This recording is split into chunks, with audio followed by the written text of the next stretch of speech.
Hey, Ty. What's going on, man?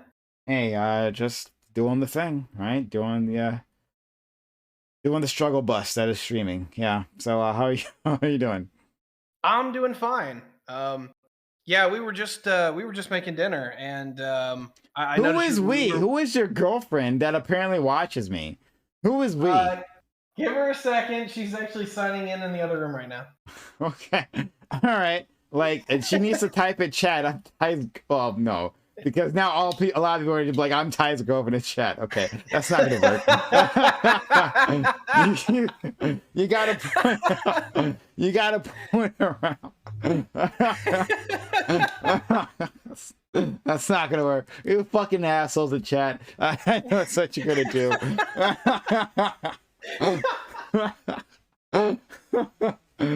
Oh my Okay. god, that's gonna be hilarious. All right, um, dude, this has been a concubine. No, no. Prime, it's good to talk to you, man. I hope you're doing well. Yeah. I'm streaming. I'm doing the streamer life. That's what I'm doing, right? Okay. Okay. All right. So, Ty, what are your thoughts? And I'm not gonna let it go. I want to know who your girlfriend is, right? But Yeah, I got you. She's doing the authenticator code for that. okay. Um. Anyway, Mhm. what my thoughts on this, dude? This is the biggest military anything in Europe since '45. There's literally 4 active cores the Russians are throwing in. Like, holy shit! Mm, yeah.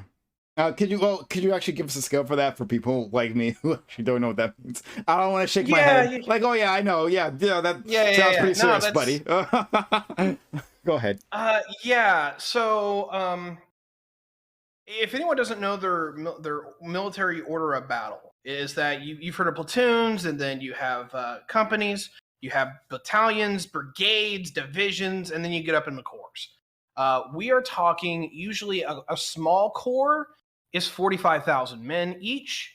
The bigger ones that gets up into 80,000 with everybody from the combatants to the logistics, all that. Long story short, you're talking about a theater level operation here. They have just within these 4 corps, you're talking about 250,000 men.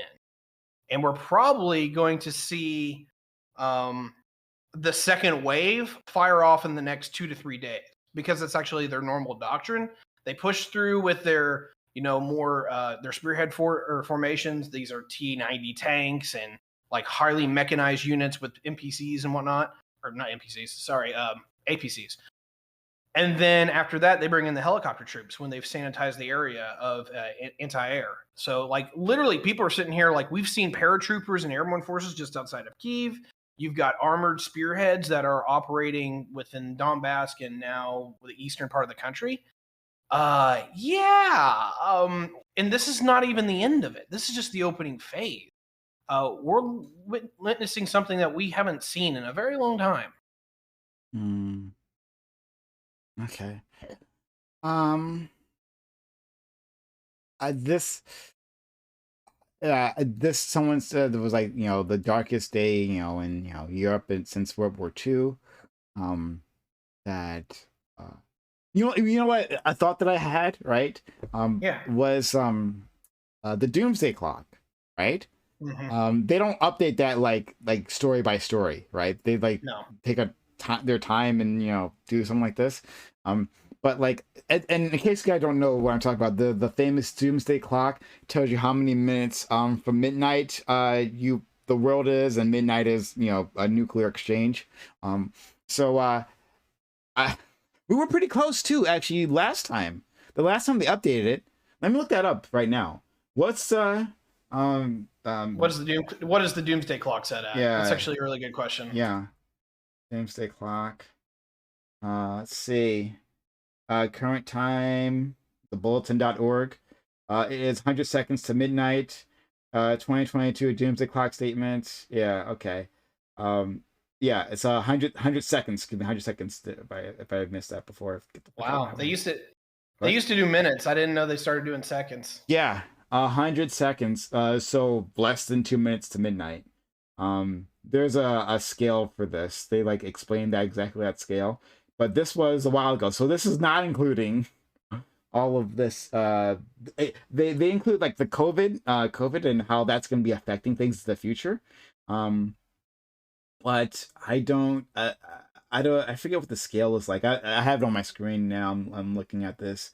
Um, and it would be great. Nuclear risk, maybe just doomsday clock.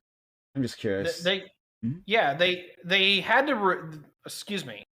Back during the 90s, we actually went all the way back to 17 minutes to midnight. And they had to literally change the operation of the clock because the clock was to represent not just a nuclear weapon being used, but Armageddon, like the chance that the world would end. Mm-hmm.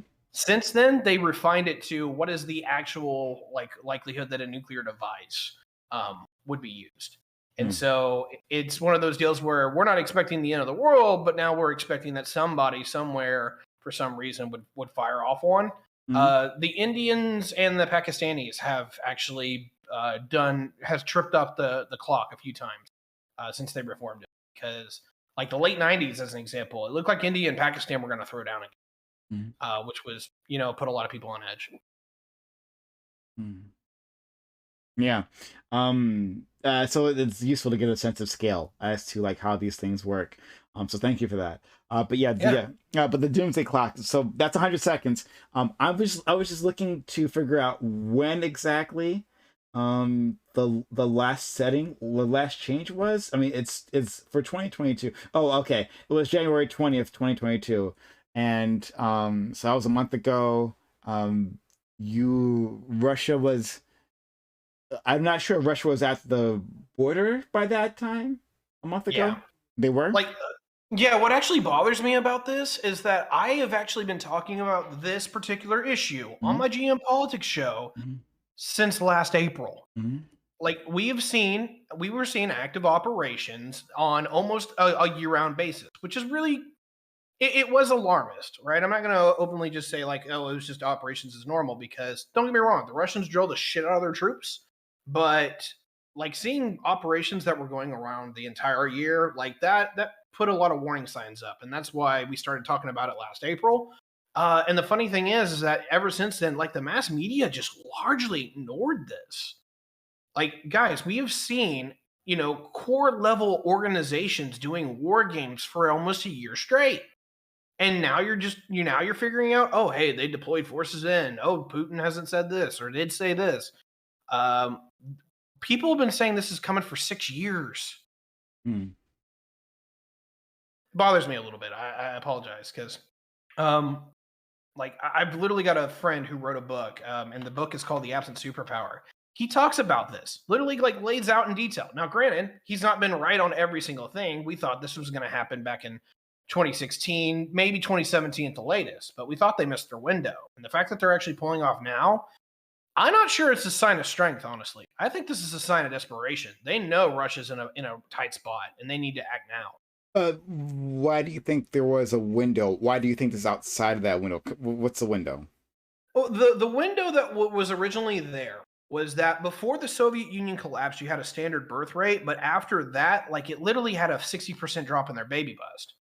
And about 5 years ago, that manpower pool before the baby bust that they could have used started drying up. And so we figured, and this is the thing that actually tricks a lot of people up, is that the Russians still say they have an active manpower army of 1.1 million men. It's pretty sizable. But looking at their demographic profile, they're literally having to draft like 1/3 of any male between the ages of 20 and 25 to get that done. Is that possible? Yeah, but like that is a mass conscription level event. It's one thing when you've got, they literally lost half of their kids after 1990, and they didn't recover at all until like 2005. So we thought there was a window that they had missed where they didn't have the manpower to actually launch something like this. Because we don't think they actually have a 1,000,000-man army. We think they have like a 600,000-man army. But I'm sorry, I'm just ranting on details here. No. It's interesting. I asked you for those details. I was curious, but Yeah. Yeah. So, hmm. So you think it was an issue of manpower, but now you think that they don't have the proper manpower to actually execute all this? Like how many? So I don't know. Maybe might be just too big of a question to ask you, and if it is, Sure. just let me know, right? But like, how big of a military force do you? Well, shit. This is two questions actually. Yeah, go Um, ahead. First, it's like, what do you think they're trying to accomplish, and then what is the size of the force necessary to accomplish that goal? Yeah. I thought that at minimum they wanted to kind of reinstitute the borders of the former Soviet Union, because that was a lot more secure for them. But looking at what has been said, and I'm not a big fan of listening to Putin, but I don't think he's much of a liar usually, particularly in stuff like this. He gets very stern, he gets very serious. I think he literally wants to draw back the NATO borders back to 1994, before the Eastern expansion. Hmm. Um, I think after this is over, they're going to consolidate their gains in Ukraine, and that's probably going to be 2 to 3 months from now. But after that, they're going to start positioning their forces against the Baltic states, which are Estonia, Latvia, and Lithuania, and they are NATO countries. And I think Russia's literally going to say, "I don't think you're going to be here, America. Yeah, you might have a battalion there outside of Vilnius, but here's the reality: your public is divided. Your politicians don't agree on shit, and you don't want to fight a war in Eastern Europe." And I think they're going to actually call bluff on the United States, and that concerns me greatly. Hmm. But their public is also divided. The problem is that you're dealing Yeah. with a resource exporting dictatorship. Yeah. Um, Largely, they don't afford. They actually allow a lot of their political opposition because they know that they have no threat of it. They might have elections, but they're rigged. We all know that they are, because there's Yeah. no way in hell Putin would have survived No, a normal election cycle. you're absolutely right. There was so previously we had been watching a news program, and they talked about how they talked about how someone said like people were saying, oh, finally the Russian people are active and they're fighting Putin. All right, but I'm like, what? No, this is not the first time. The Russian people have No, it's not. actually raged against Putin before. They've had, and I'm sure you remember the massive protests a few years ago against Putin, like pro democracy protests. There was crackdowns on that. I think this is maybe around the time of their last election, quote unquote election, right? Yeah. And there were crackdowns on that, and it failed. And they arrested the opposition, and they arrested him again. That same guy, was it Alexander Navalny? Is That sounds right. Yeah. Oh shit! Did I get Um, that right? Fuck! Oh, amazing. Yeah, no, I think he actually did. Yeah. Anyway, long story short, people don't talk about this, but there's usually a normal series of protests that happen within Russia for a number of reasons. And then usually every time they have an election season, like they have protests. But if there has ever been a government that just is openly like a shadow government that like props up something that they're actually not, the Russians have got this down. Like they don't have a functioning democracy. That all that's run by literally former KGB. It's literally what they did. Just in foreign countries. Now they do it to their own country. Um, this is the people that literally Putin comes from. Like he's former KGB. He was literally in Berlin when the Soviet Union came.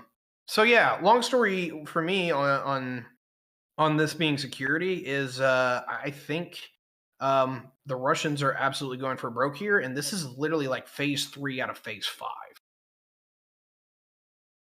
Phase three. Okay. Hmm. Annexing seems unlikely, don't you think? I think they'll take part of the eastern provinces back.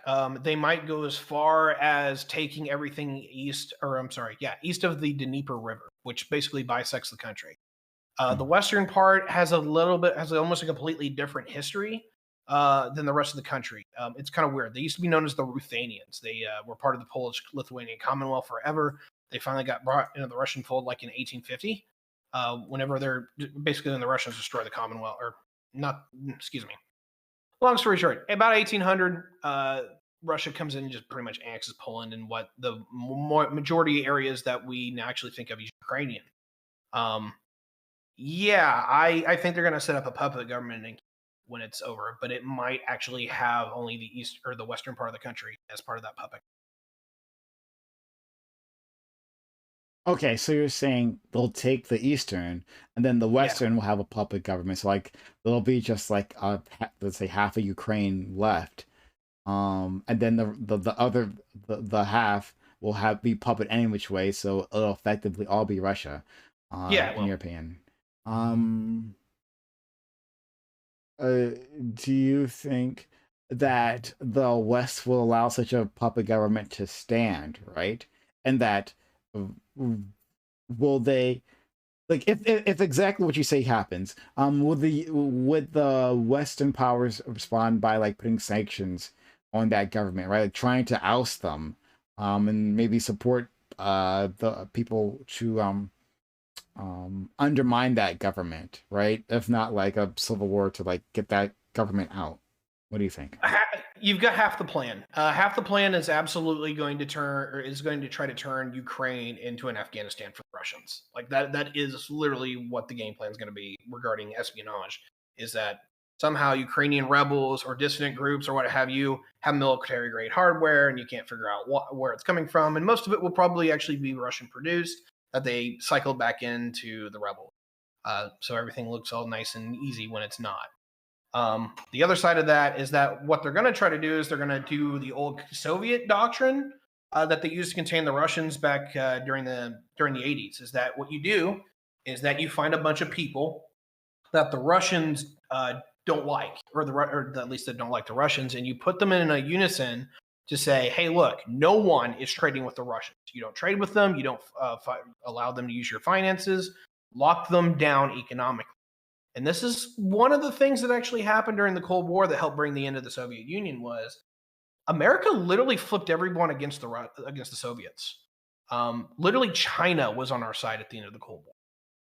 That's one of the big reasons they got actually brought down is that people had bread lines and queues that would go for hours just for like the basic commodities. That doesn't matter how totalitarian you are. If people don't get lunch there, it's a bad day.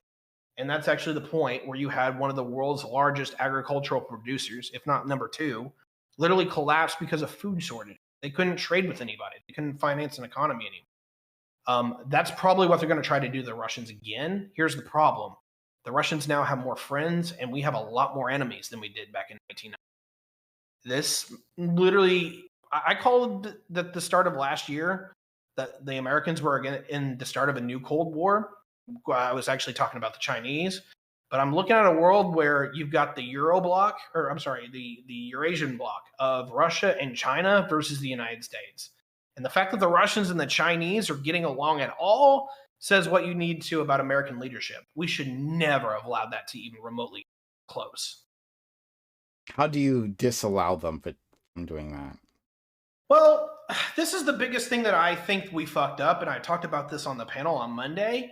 Don't get me wrong, this is a bad thing to say now, but if you had gone back 20 years ago and you had tried to make a good relationship with the Russians, where their banking sector hadn't collapsed, where you didn't have a bunch of strongmen like Putin to actually come in, and you had let their democracy thrive because people were okay, we would have been good. But we never really turned off that system that broke them. We really needed to bring them into NATO. We needed to bring them into the economic bloc that we have made to defeat them. And we should have realized that we had enemies that were coming down the pipe, particularly China. Literally, it's like American foreign policy strategic thinking. The moment the Soviet Union gone, it's just we didn't know how to operate. Like we didn't adapt. We didn't change. We kept doing the same thing. And it wasn't until 9/11 that we had any kind of difference in how we were operating as a foreign power. And so we just forgot about everything else, particularly the Russians and the Chinese, and we focused on the sandbox. Um, our foreign policy for the last 30 years has been nothing short of a disaster. And this is the result of that. Um. Okay. So, uh, I think when it comes to foreign policy, American foreign policy, we're always at a disadvantage because of our democracy, right? Like unfortunately, like the sad thing is to say, right, that um, we can't, we don't plan long term because we have to plan administration to administration, right? And within that administration, people change their minds, right? So it's difficult, right? Like the Chinese have a massive advantage over us on that particular thing. And I think I've heard Xi Jinping is like going for like another term that he's basically just. I thought he had already established himself president for life, but maybe He's I was wrong. emperor. Yeah, that's what I He's thought. effectively the emperor. I thought he'd already established that, but like someone was saying that like It's phony. It's in the same way that Putin is. Putin has an election. Xi has an election within the Communist Party. Unironically, it's actually a single party democracy, is what China is. But single party democracies are authoritarian as shit. That's just basically. I How it mean works. that's like a I forgot the word. But when it's like an opposing idea in one phrase, it's a Oxymoron. oxymoron. Thank you. Okay. The moron here. But anyway, no, it's oxymoron. Yeah, like a single party democracy. Well, then I don't even know how that Right. works, right? I guess It is an oxymoron. Yeah. yeah, you can vote for people who are within that party, but like you're just voting for like different flavors of like shit, right? Like Yeah. this shit has peanuts in it, you know? Hooray. Like, um and there sometime we should talk about Hong Kong because the Hong Kong interests me and Okay. like the situation there, right? Like uh them being imposed upon by China, which was going to happen eventually. It's just happening a lot sooner than they were promised, but like China has no reason not to do so, right? It's technically Chinese foreign sovereign territory. Like if you're talking about like a national right to do anything, they can technically do whatever they want. It's their it's within their borders. Do I think the Brits should have gave it back in '97? I don't know. I don't know honestly on that one. Because I think the Chinese would have actually fought a war over it. They might have, yeah. And but I understand it's theirs, right? I'm saying that Yeah, there was. I'm referencing basically the one country, two systems, a yeah. policy, right? That They was, hate that. yeah. They absolutely hate that. It was supposed to last for like 50 years or so. Yep. But then they just said, "Fuck it, we'll do it now." And they took over the government, and then there was a protest, and the protests have been crushed pretty much. Well, the pandemic helped crush the protest. And then they just came up for mop up duties, and now like it's pretty much done, which is unfortunate. And it depresses me. You know, I was in Hong Kong before the protests, before everything blew up. I saw like beginnings of protests. I was there just before the umbrella protests. And you could see people were on the streets, but it hadn't like exploded yet. And then now to see that, you know, all those young activists just didn't make it. It's rough. Yeah. I've never been outside the country actually, so I'm going to call you part of the 1%. You world traveler over here. Good job, sir. Yeah. I'm sure a person like you, a foreign policy aficionado, would love it. So definitely hope you can make that happen in the future. I've been all over. And I hope to do so again. Sub to the channel if you like to make that happen. Sub, gift bits or gift subs. That helps. Any which way. It's a beautiful world. I love to go tour it. I've gotten a lot of fun and out of touring the country lately. Like going to see Connor, going to see Osiris, a few other people. It's been a lot of fun, and the country is beautiful. But anyway, was there any other questions that you had for where we were? Because you mentioned you like if you want to talk about Hong Kong, something like that. Let's get back to Ukraine. I Sure. was I just went on the thing. Okay. So in terms of Ukraine, and I asked this last night. What do you think is the best case scenario? So it looks like they're going to take Kiev, right? At the very least. And from there, well, do they necessarily have to take the rest of the country, right? If we take the capital, is it necessary? Well, yeah, like answer that question. If they take the capital, do they have to move much farther than that? Right? Like they can like technically hold the other cities, but like they've gotten the jewel. Does it make sense for them to keep going? So this gets into like how nations are run and operated, and the answer for this honestly is yes. If you think about it in this way, Kiev is the bridge between the east and the west of the country. It's literally right on the Dnieper, Hmm. and it almost straddles it. Hmm. So the reason why that Kiev is kind of the capital, not only is it like the center core of their homeland, and also like the unity part between eastern Ukraine, which is used to be somewhat pro-Russian, where the data on that's kind of funny, and then Western Ukraine, which has been a lot more pro-European. These are like the people we used to call the Ruthenians. Yeah, like Kiev is kind of the ancestral core of the country, but also it's like the political heart of the country as far as how everyone gets along. So will it knock out like a lot of command and control? Absolutely. And that's why we've seen airborne forces in Kiev the last 24 hours. The other side of that, though, is that the western part of the country does operate quite a bit differently than the east, and they might see it as like even a little bit liberating in some regards to not have to deal with the institutions of more unified central government. Um, Um, is it maybe also to do with like where the industrial parts, right? Like you want to go to wherever industry is at and take those over, or does that not matter? If it's only a short term, takeover, then maybe that doesn't matter. I don't know. well, actually, it does. I don't think this is a short-term takeover. I think this is a very long-term thing. Yeah, yeah, you were saying that. And that's you did say that. Go ahead. Yeah. So where I'm at here is that actually the more industrialized part of the country is the eastern part, and it was actually part of this, or like even the secessionist regions that like preempted the war itself, that were half of the provinces of Donetsk and Luhansk. That's some of the most like best industrial territory within the country. The fact that they were losing eastern Ukraine straight out of the gate diminishes their mineral wealth by like 80%. Like that's where most of their minerals and heavy mining and industry actually comes from. The Hmm. eastern part is far more agricultural, or I'm sorry, western part. The western part's far more agricultural. That's actually the whole breadbasket of Europe part of the conversation, Hmm. and it also gives them access to the Black Sea through the port of Odessa. Okay. Hmm. Okay. All right. Hmm.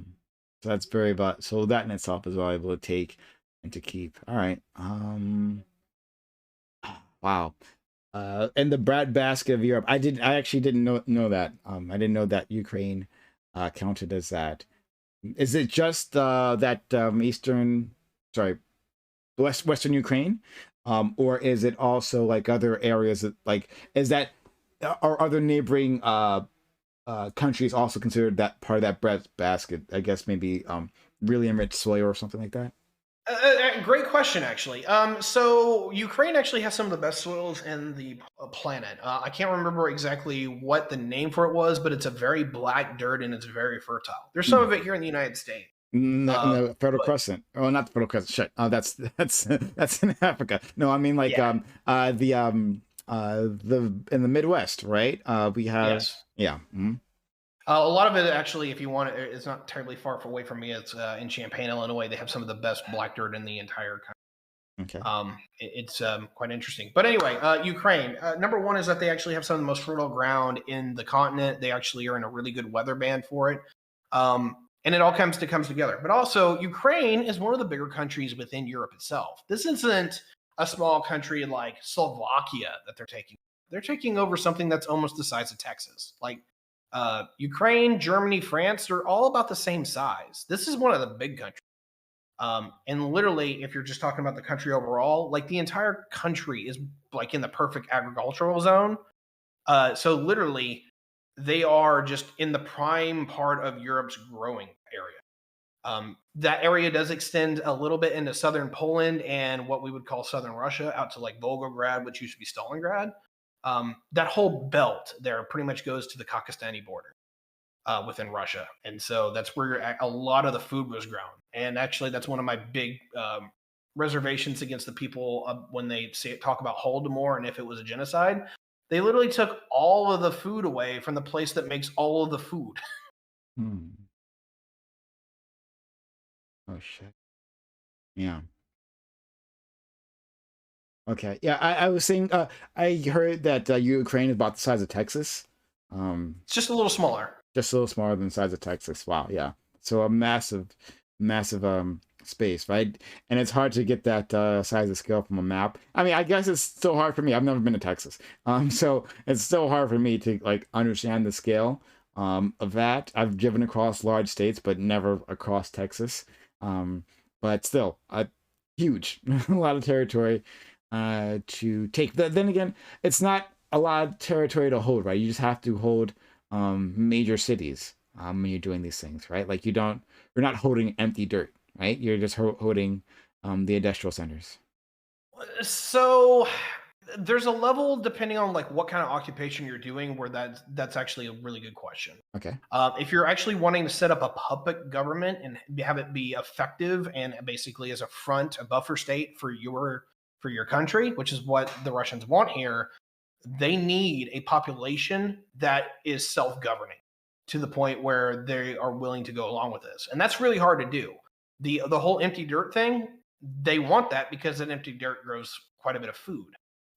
Ukraine, Belarus, and East or Western Russia together make like 2/3 of Europe's domestic product and food. It's a very fertile area, and as an example, Russia and Belarus are the second and third biggest exporters in the world of potash, which is a major fertilizer. This area is just like primed out for agriculture, and shutting that down, not only just in the food, or at least controlling that in that regard, but also gives them way better control of the oil that they're exporting, particularly the natural gas. Like this is just a power move on the behalf of the Russians in so many layers. It really is. Hmm. Okay. And then um, like, did I actually question like, what do you think the best case scenario was? Um.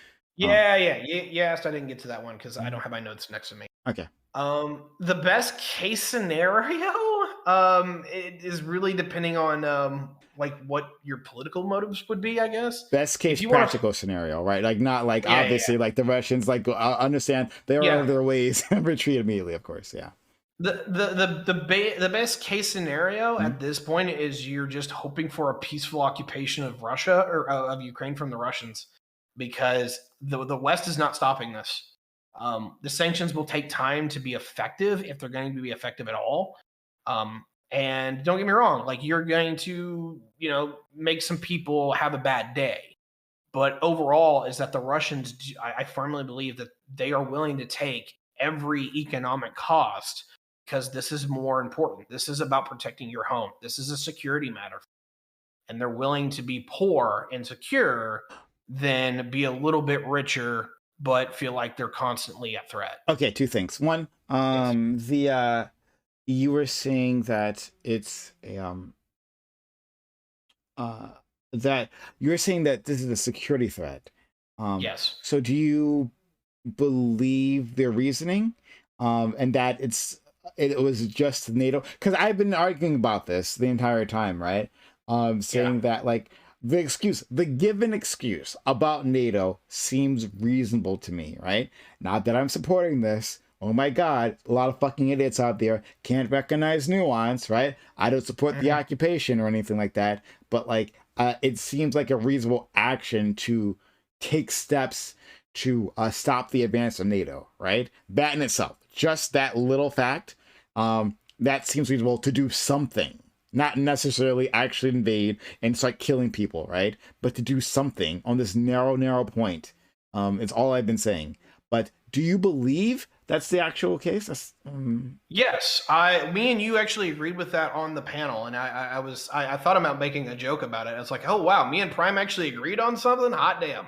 Um, but no, I absolutely do. NATO has been expanding upon their territory for a while now, and if this is not a country or an alliance that you get along with, and I talked about this on panel. Look who's in NATO. Like all of their former greatest enemies. Like it's literally like the greatest enemy band tour for them. Um, the Turks, the Poles, the Germans, Like literally, the only people in this alliance that the Russians like don't have a long pissing match country or history with in Europe is the Swedes, and the Swedes are talking about joining, and they probably will now that Ukraine has been invaded. Yeah, I actually understand this. There is a really good point to be had that the Russians are actually making the problem worse for themselves. They are. Like the Finns and the Swedes will probably join. But on the other side of that is that NATO basically fucked the Russians back in the 2000 or in the late 90s and 2000s, and Russia couldn't do anything about it. And now Putin's calling it where it's like, hey, you guys promised us this, this, and this, and you straight lied to us. Yep. We were vulnerable, and you took advantage of us, and I'm not okay with that. And I'm willing to throw a war over it. And what Putin is willing to bet on, and he's right, I don't know if he's right, but I'm thinking he is that the West will disintegrate over what is happening because we haven't seen the worst of what this invasion is going to do. And people have not even remotely talked in the media what Putin's master plan is for this. You ready for the big news? Go ahead. He's going to make a 3 million man refugee wave smash into Europe. Wow. He's going to, like, there's a reason that we're not seeing, like, massive amounts of video of Russian armor moving through the plains and cities of Ukraine. He's scaring people. He's going slow and taking this piecemeal just enough where he's breaking the Ukrainian military, but he's scaring the shit out of their civilians into running into Poland. That's what he wants to do. He wants to scare, we dealt with the Syrian refugee crisis, back 10 years ago. That was the Russians who did that. They were the ones who allow, or was it Ankara? Aleppo. They were the ones that were allowed Aleppo to fall. And because of that, you had 1 million people go running up into Turkey, and the Turks let them into Europe. And then you had the massive political blowback of all of that happen to where Germany had their far right-wing government, or their far right-wing party, the AfD, was going from about 4.2 to 4.7%. And all of a sudden, within a year, they had shot up to 12.3. Like, literally, the master plan here is not to beat NATO in a military confrontation. He's going to send a human wave at it and let the Europeans eat it at themselves because they don't agree on jack shit. That is his actual master plan. And I'm very interested to see if it's going to work.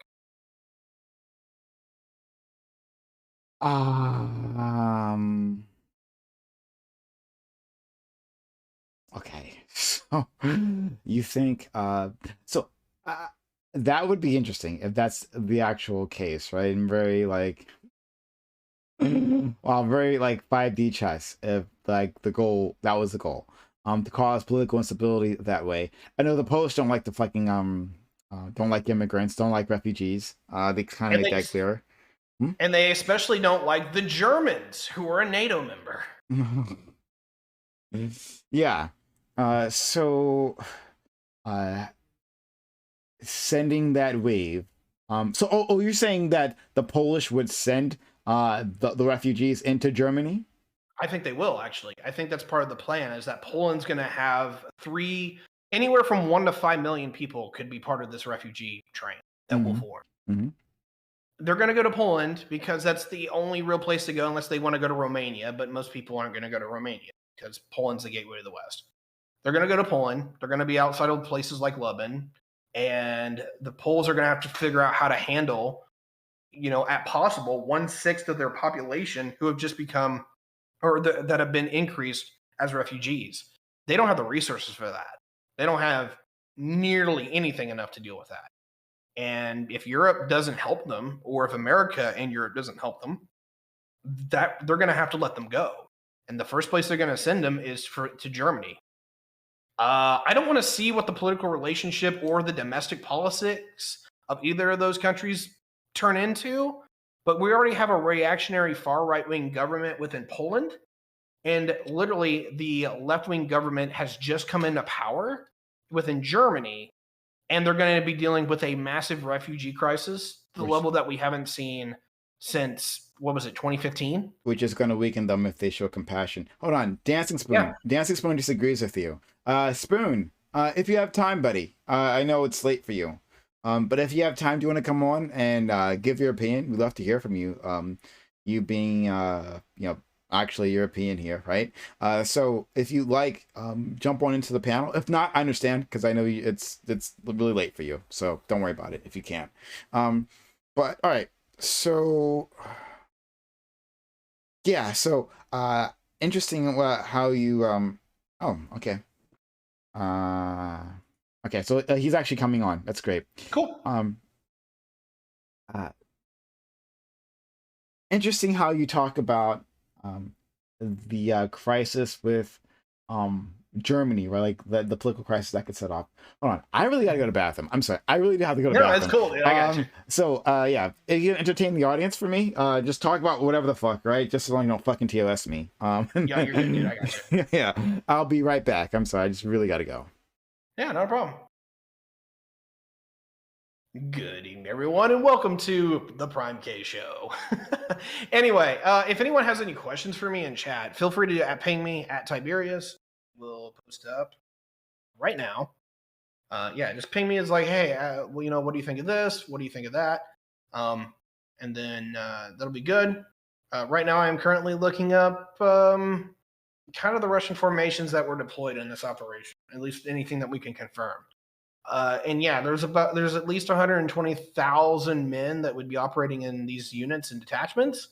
And the question is, when does the second wave begin? And that's probably going to be in the next 3 days tops. Probably in the next 36 hours is probably whenever this starts.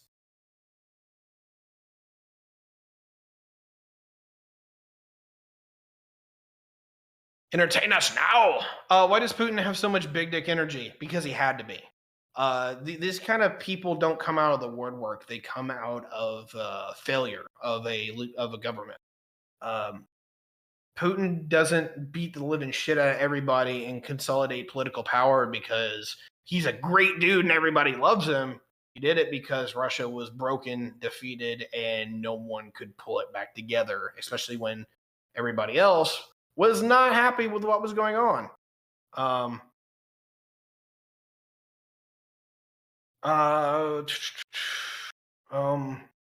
sorry. I was reading chat here. What do you think of the Russians taking air losses for no reason so early? Their maintenance procedures kind of are shit from what we've seen. They have some really tough aircraft, but they're really bad at maintaining them in the way that they would be to Western standards. So yeah, I think they probably are losing air losses due to just sheer attrition and not maintaining their stuff correctly. Next, feed pics are legendary tanks. Just joking. How you doing? I'm doing good. And legitimacy tanks. I'm not sure. Oh, my legitimacy tanks where I have to give you feed pics. Well, my feet are kind of ugly, so you don't want those. Kamikaze, I love you, dude. This guy is in my chat all the time. Hi, Tiberius. First time caller, long time listener. I love it. I love the memes. Do you think that they're going to let Ukraine citizens be specifically their oligarchs, or are they going to have to murder them all? That is actually a really dark but interesting question. What is going to happen to the Ukrainian leadership? To some degree, we have definitely seen that a lot of their leadership are kind of intertwined. There's a lot of Russian oligarchs that have assets within Ukraine, so I'm sure that they're happy to take it. And I wouldn't be surprised if the Russians kind of just get rid of everybody else who is one of the oligarchs, and they just let their oligarchs ride out on all the gains that isn't part. But yeah, is Spoon here? What's up, Spoon? How you doing? How's it going, buddy? It's so good to see you. I hope you're doing well. I'm good. I just came in to say I agree with most of your analysis. I think you're pretty bang on. Russia obviously doesn't like NATO on their doorstep. Russia's got like a very long and complicated history with Ukraine, especially like the eastern border there. I'm back. There is. Do you guys? Hello, hey, you got your camera Spoon? I'll put you guys on screen. I have to put a shirt on if I have to do that. Oh, no, don't. Like, I need the numbers. Show us your boobs. So we'll wait for Spoon to do that, and then we'll like get these guys on camera. Ty, Yes, sir. while we're waiting, Uh-oh. where's your girlfriend? She posted up in chat a little bit ago, and so did I, but Okay, I want him. hi. Hi. Once Well, again. who? She's actually right next to me. I don't know if she wants to be on cam though. Okay. She doesn't have to be on cam. I'm just curious as to like her username. I don't know. Here, sorry. let me ping her again, okay? Because it's been in chat like 2 or 3 times. All right, so there you go. Baked Cupcake? Okay. What? Yes. Hold on. Baked Cupcake, Yeah. who has been hosting my channel the entire. Nice to meet you, Baked Cupcake. Hi. What? Hi. Thank you for constantly hosting me. Tell her that in case you can't hear me. Thank you. Yeah, thank you. Yeah, she can hear you. Yeah, she's always like, I want to support and I want to do good, and she hosts you all the time. And I'm like, that's great, baby. And then what your biggest fan, or at least one of them? Yeah. One of them. Thank you, Baked Cupcake. Oh man, that's really fine. Oh man, that's really nice. I'm glad you two are together. I'm glad you guys are finding happiness together. So, It's wonderful. I love being with her. yeah. How did you find her though? She started talking to me mid last year. She watched the show and she, just wanted to talk, and it just Pitied kinda went you. from there. Pitied you. And Pitied then- me. Yeah. Pitied me. Okay. All right. Well, just happy to know. All right. So you two were having a conversation. Yeah. I missed the beginning parts. What are you arguing about? So I agree with basically most of Ty's analysis, right? So obviously NATO doesn't like Russia doesn't like a potential NATO ally right on their doorstep. It's not really good for their security, or that's how they perceive it. NATO, I agree, has been quite aggressive with expanding its borders, expanding NATO territories, getting more people to join NATO, to people taking up like NATO policies and like NATO rules and stuff like that, which obviously Russia doesn't like. And there's especially between Ukraine and Russia, there's an extremely long and complex history there, dating back as early as like World War I and even before that, about specifically that eastern border. And I think Ty's very right when he says most likely they won't annex all of Ukraine, but what they will do is definitely retake those eastern territories. There's a lot of Russian-speaking people there, and there definitely is some separatist movement within Ukraine.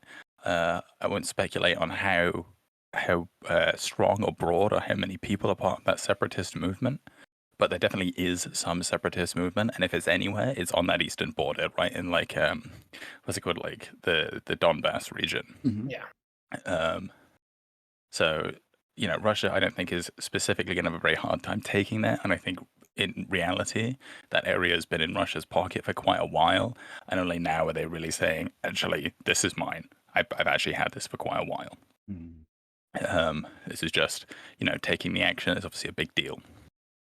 As far as like their plans going forward, likely I would imagine Ukraine becomes a buffer state, so that they can have like nice little border between them and any kind of like potential NATO ally. And I know the closest NATO nation is Poland, so there's actually quite a distance between them and any other NATO country. You've got like Belarus, you've got like Moldova, Lithuania, like all these countries around there. Mm-hmm. So they'll likely take back those eastern territories. I agree with that. I don't think they'll fully annex Ukraine. They want the buffer zone. As for the refugees, like most European countries are already getting ready to deal with the refugees, and already there's a lot of support for sort of like relief and aid and like accepting refugees across Europe and even in America at this point. And I think Putin obviously does know that there will be refugees sent up into Europe, but I don't think that will cause that much of an issue. Tyberious is right when he says there was a rise in like right-wing groups and right-wing like political activity in Europe in when we had to do with the Syrian refugee crisis. Um, but it never really amounted to anything too grand. I mean, like for example, in England, the BNP gained like I think like 3 seats at their absolute worst out of 647. So Mhm. it wasn't that bad. He's right. Like Germany, they did triple, but from 4% to 12%, they still really didn't have much of a say in parliament, and especially with the way that the Bundestag works, like coalitions and sort of like how the mixed member proportional system works, like that's not really that big a deal, right? They wouldn't really ever have that much of a say in anything. Um, so I don't think the refugees it will cause a stir. There's no doubt about that. People won't like it. There's no doubt about that. But I think Europe as a whole is like the most politically stable part of the world, even. And if any Okay. and if anywhere's not going to be sort of like bothered by this, I think it is like Central Europe. I'm very interested to see where that goes, because if you're right, then things could go very, very badly for Putin, because he's going to find a united West that's going to be pissed off. I'm just far more concerned with the idea that he's actually right, that you're going to see political indivisions really start ramping up here, because let's face it, like we all the NATO allies have not really been putting in the diplomatic work to make sure that we're on the same page, not only militarily, because we haven't, this is the first time we ran Reforger in 30 years, but also as politically, is that anytime there's a major disagreement within NATO, everyone just kind of goes their own ways and does what they want.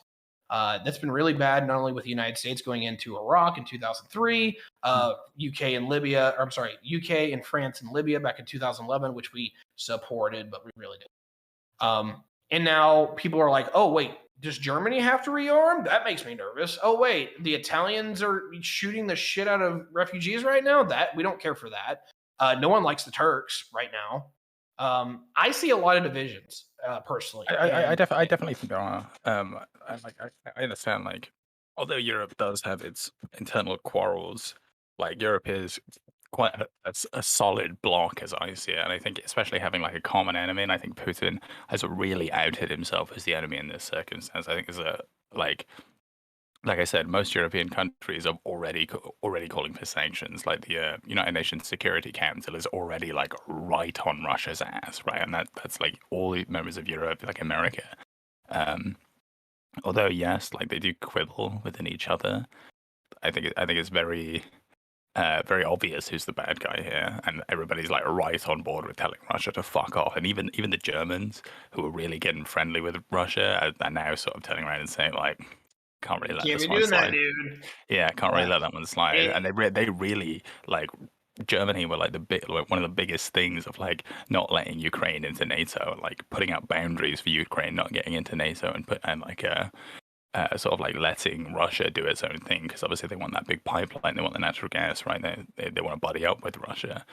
But even that, like even the Germans are like, yeah, this has gone too far. But the okay, saying the Germans, obviously, and this is true for any country, right? Saying the whatever, never captures them completely. But True. we've seen, Parliament, I mean. yeah, no, fair enough.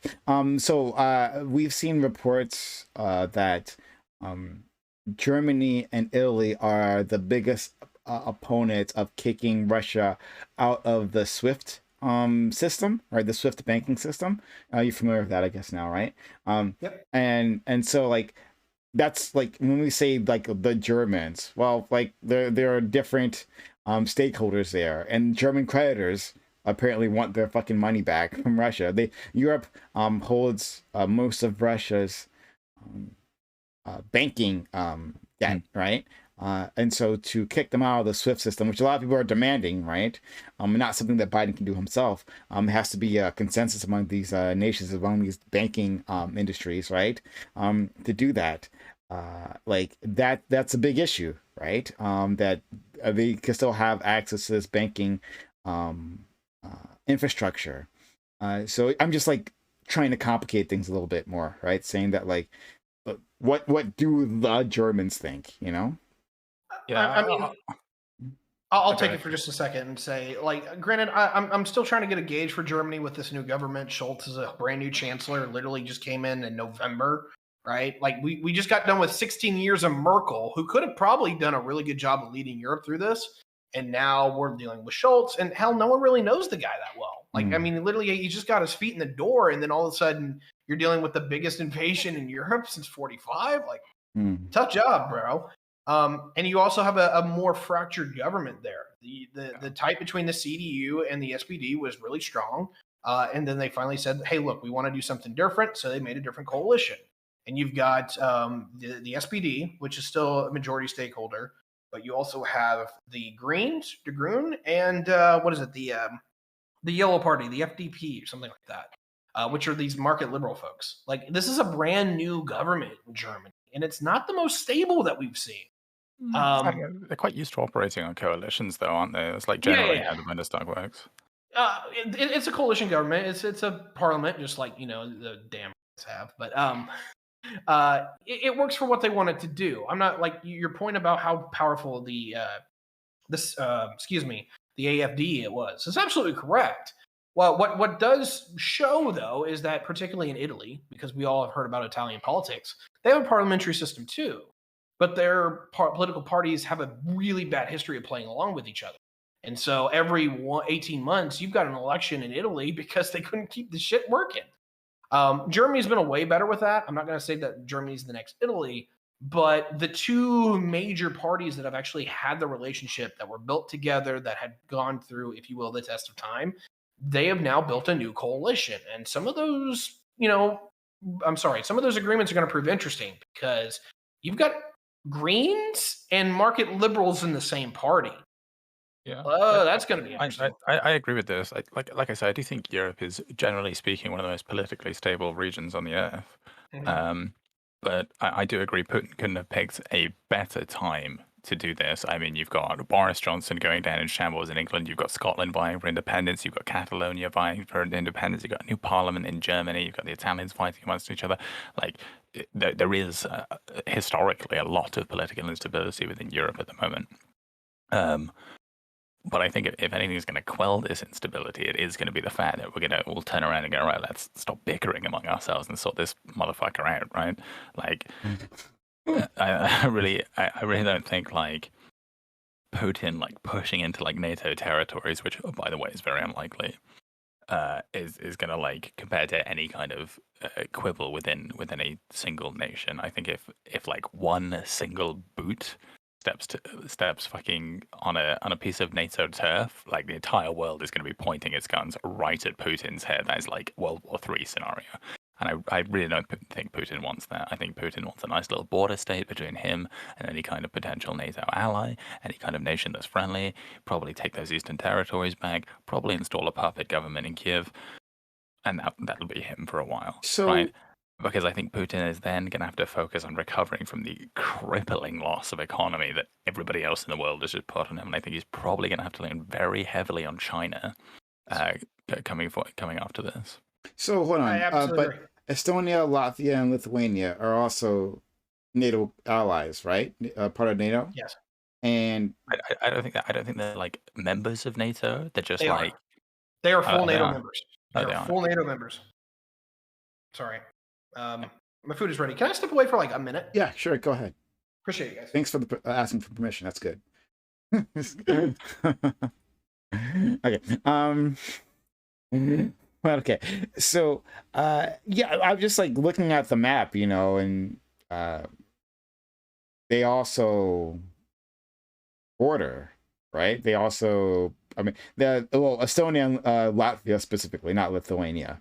But they border them. But I'm guessing it's not a very valuable crossing into Russia. If they're not too upset about those guys, right? Yeah, Estonia, Latvia, and Lithuania are. Ukraine aren't. Poland is. Slovakia is. Romania is. Romania and Slovakia don't share a border with Russia, though. But Ukraine has like the larger like border, right? Much larger, border, of course. 2,000 kilometers of border with them, yeah. Yeah. Okay. Yeah. So I'm just like, looking at this, and I'm not as good with the map of Europe, so I was just taking a look. But yeah, so first of all, how are you and your family dealing with this? You're being on the front lines. Oh yeah, I'm only like what, like 10,000 miles away or something like that. Like, All right, look. Send me a selfie when they outfit you with your helmet and your when I weapon. get when I get drafted, Okay. the them army. Uh, okay, but what is the mood in, like, as far as you can tell, in the UK? Like, what's it like? What are you seeing on the news, right? Like, how are people taking this all in from your perspective?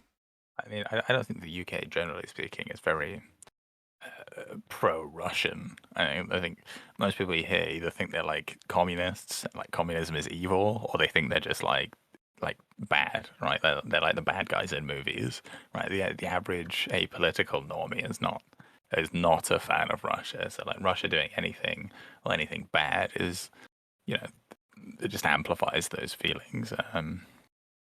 I think most people share the opinion here that like we can't just have countries going around breaching other countries' sovereign territory. You just can't have that, right? There's no like excuse for that, right? This isn't like the fucking 1700s where we like go around with like big galleons fucking like taking your land and shit like that. It's like it just seems a bit like ridiculous that they could do that. But in saying that, I think most people are very united on the front that we should not be committing troops to this, that we don't want to be in another war. Um, but we are very happy to send sort of like aid and materials and stuff like that, like send them munitions, because we don't like the thought of Russia aggressing. Mm. Um, yeah. So uh, but so this is the same bind that everyone else is in, right? Okay, well, we think this is a bad thing, right? At least when Russians do it, we think it's a bad thing, and but we don't want to put any troops or any actual manpower in to stop it. We'll send weapons. We'll send weapons, but it seems like we're essentially donating that to the Russian military when they like take those bases, right? Like. Ukraine, like I think it's very unlikely that Ukraine can resist Russia, right? Like Russia does have a pretty substantial army, and Ukraine does, like most people in Ukraine are willing to fight, right? You got like civilians willing to fight against Russian soldiers, like large swaths of the civilian population as well, and like Ukraine does have like a relatively large standing army, um, and with the foreign aid that it's received, I don't think Ukraine has got like no chance. I just think it's quite unlikely that Ukraine resists any kind of like Russian occupation here, especially in sort of like more potentially separatist leaning areas. I think it's very unlikely. Um, but like I said, like getting a NATO member involved is an entirely different ballpark, right? You get like one NATO member involved, that's NATO committed now, right? If you invade a NATO country, NATO's committed. If a NATO country commits to this war, that's NATO committed, and that is like World War III like scale event. And we do not want NATO fighting Russia. That is way off the table. This is like terrible for fucking everybody.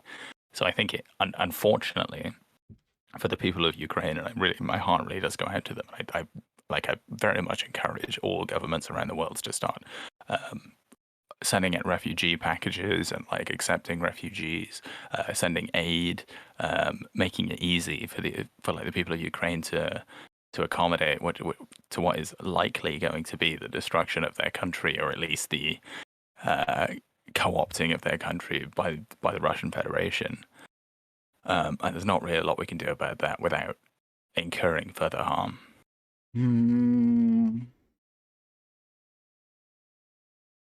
So, but that means that Russia, of course, can just take territory, right? Non-NATO territory.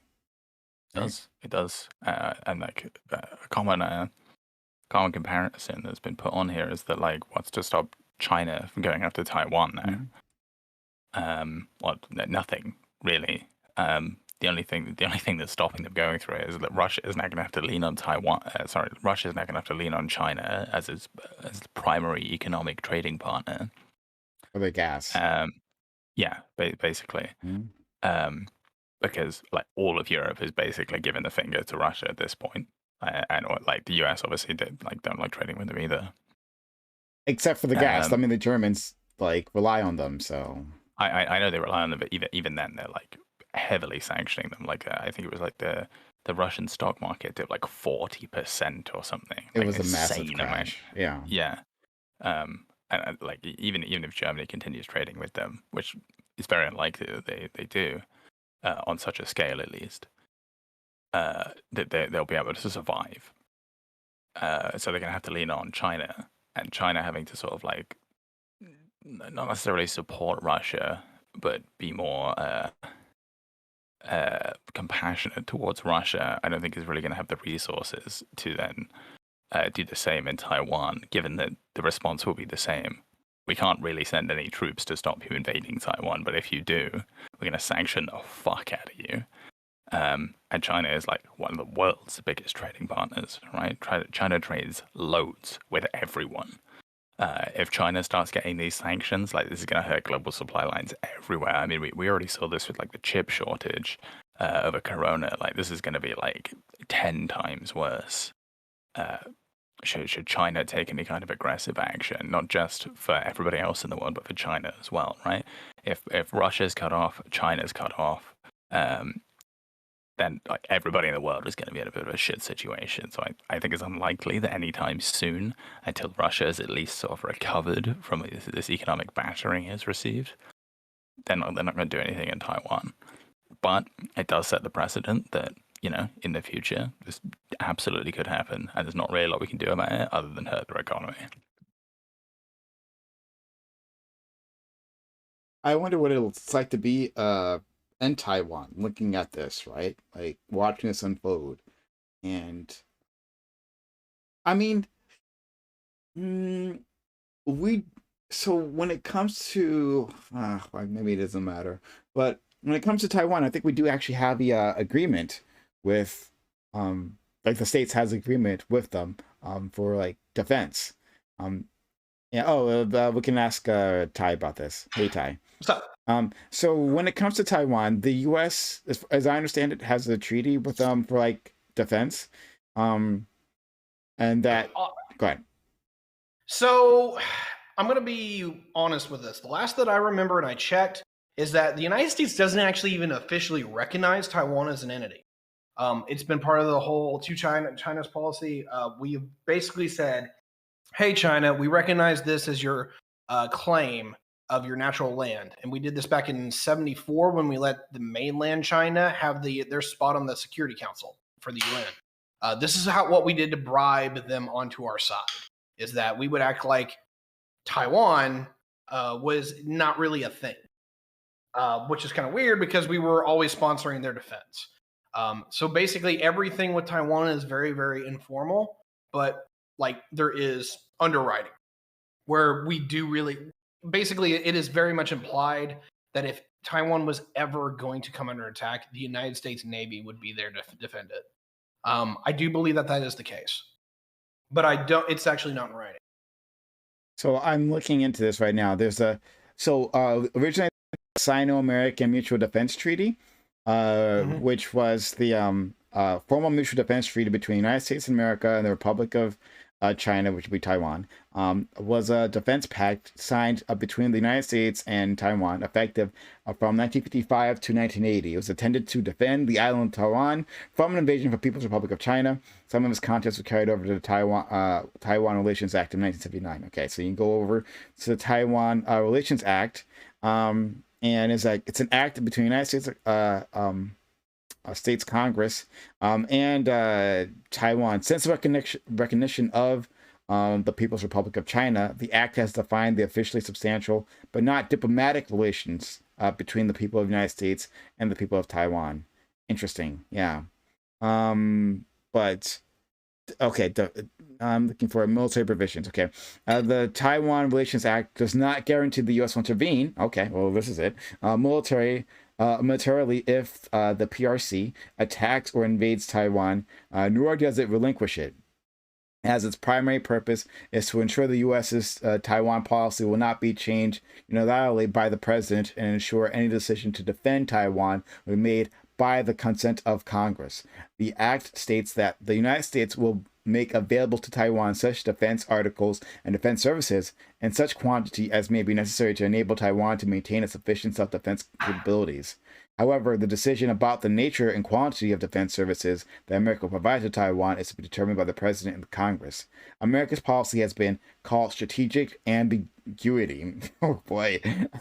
Oh man. This does not fill you with confidence. It is designed to dissuade Taiwan from a unilateral declaration of independence and to dissuade the PRC from unilaterally unifying Taiwan with the PRC.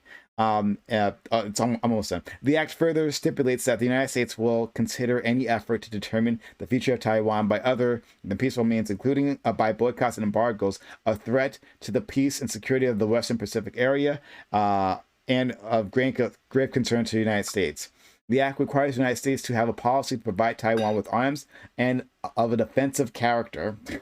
So sticks to maintain the capacity of the United States to resist any sort of force or other forms of coercion that would jeopardize the security or the social or economic system of the people of Taiwan. Successive U.S. administrations have sold arms to Taiwan in compliance with the Taiwan Relations Act. Despite demands from the PRC, the U.S.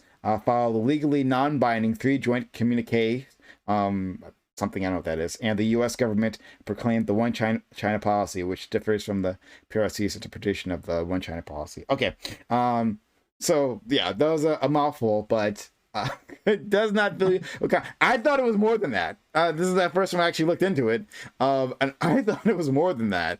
It's like, okay, we're gonna provide you with arms, right? The nature of those arms, we'll work that out later, right? But we'll provide you those arms, and if something happens, it'll be of grave concern to us. Will we do anything? We'll ask Congress at the time. But yeah, it's not an automatic. I don't think that's a terrible strategy. I think, like you say, like strategic ambiguity in this instance is not a bad idea. Like you can just say, like, well, if you do attack, well, it might respond. Fucking chance it, see what fucking happens, right? And the U.S. I just looked it up. Apparently, they've been increasing their military presence in Taiwan, as if to say, like, yeah, we fucking will respond. I'm far more of the opinion that you should go in with like laying out what your fire lines are. I think transparency really helps with confusion. And I think actually to some degree the whole Russian invasion of Ukraine can fall into that, because we're like, oh, we're only going to do this or this or this. And I think to some degree the Russians don't necessarily buy that we're going to do everything. Today it was openly announced that at least for the moment we were not actually going to hit the Russians with the SWIFT embargoes, or sanctions, which is hilarious because he was saying we were going to do it. But he can't. But Biden, he can't do that. Like we looked. I don't think he can either. Yeah, it's a mutual agreement among like the financial centers, like the Federal Reserve, and the financial centers within Germany, the banking systems, and in Japan as well. Not just Germany, sorry, in Europe, and Japan. So like they have to all agree to kick them out of SWIFT. The Biden just cannot make the decision and toss the country out of there, which is actually a good thing. I actually don't want I don't want the president to have that power to do that. Yeah. Well, here's the crazy part. To a degree, you're right that he technically doesn't have that power. But what we saw the former president do, which we will not speak his name, is that he basically strong-armed the living shit out of everybody, particularly the Europeans, to shut off their access to Ukraine, or not Ukraine, sorry, Iran. Yeah, back in 17. He's like, nope, we're out of the JCPOA. And, oh, by the way, we're going to sanction you with the full and utter power of SWIFT. And to show the audience just how much damage that can actually do, guys, Iran was the 3rd largest oil exporter in 2017. In 2020, it was an oil importer. That's how much damage that program does. And now they want to turn it on the Russians, which I don't blame them. But they've got to push it. And the question is, Biden has to get everyone to sign on, but can he actually push it? And does he want? I think it's likely that this is like the route they're going. Like it seems like across the nations, they are calling for the most strict sanctions they could possibly put in place. Um, and like you said, that like kicking them out of the SWIFT banking system would be very damaging. I think that's exactly what they intend, right? This is the most damage they can do without actually like blowing them up. So, sorry, finish what you were saying because I want to add on to that. Go. The thing that bothers me about this, and the reason why, like the SWIFT, I think this is part of the plan for Putin, is that getting something like SWIFT to work is relying on countries who buy Russian energy to keep the lights on and particularly keep the heat on during the winter to say that we're going to economically harm the Russians. That is a double-edged sword if I've ever seen one, because they know they're going to get it right back. What is it? Germany from Nord Stream and all of their imports now is up to like 20 to 30% of their entire energy grid is now like Russian. Holy crap, guys. Like literally there's so many directions where this can just pull itself apart.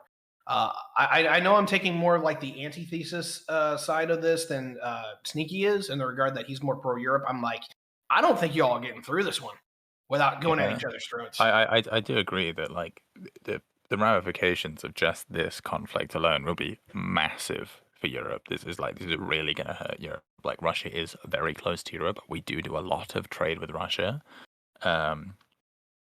And this is going to hurt us, especially like larger members of Europe, like you say, specifically Germany, is going to cause a lot of trouble in Germany. Like the fact, like you never hear me defend Brexit again, actually, but the fact that the UK is now out of the European power grid is now going to help us quite a lot, because we might not be subject to the price hike quite so badly. I know we still buy energy from them, but we're much less reliant on it now. This is literally why the pro camp of Brexit fired off. They thought Europe was going to go down one way or another, and that's why your citizens voted against it. Whether it's right or not, that's personal politics of the Brits. That you guys can have that. But at least in this regard, this is probably going to be proving the first pro of Brexit. That you guys took an economic ass whooping leaving, but now you're not going down with what could be a sinking ship possibly. Yeah. Like I said, you never really hear me defend Brexit. I'm absolutely a Remainer, not a Brexiteer. But like that is one pro, not being so attached. Well, we are still very attached to the European market, obviously, but not being so attached it might steer us clear of a lot of harm in the future. But one way or another, we're going to take a hit from this, right? These are still our closest allies, our closest trading partners. We can't really afford to have them go down. It's very much in all of Europe's interest to sort of get Russia back in line. So, do you think that this is the doorstep event to get to a more united and unified Europe, or what do you expect from this? Because you seem to be more positive on this than I am. So, do you think this is the thing that gets Russia put in a box and also makes Europe actually put aside their differences for a better whole? I think the sentiment I'm feeling here is Russia is the bad guy. I think it's like universal across Europe at the moment from what I'm seeing, in both the people and the governments. Like obviously, like Central Europe, they're all members of NATO. They were like big members of the UN. They've all got veto powers and all that. I think it's very obvious that like Russia is the bad guy here, and I think Europe is currently surmising how they can like sort out Russia without fucking themselves over too badly.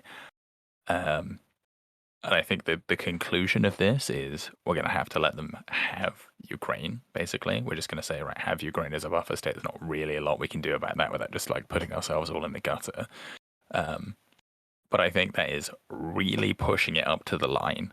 I think if Russia does anything more aggressive after that, I think that's it. Line drawn. You've crossed the line, and that's really going to be some. But what is the line? Well, territory. You're saying line. What does that mean? What's beyond that line? But first of all, beyond the line. Yeah. What beyond happens? the line is like completely cutting ties with Russia. That's like, we're going to take the hit now because you've crossed the line, right? We are willing to like sacrifice, our energy prices, our country, because you've now crossed the line. I'm talking.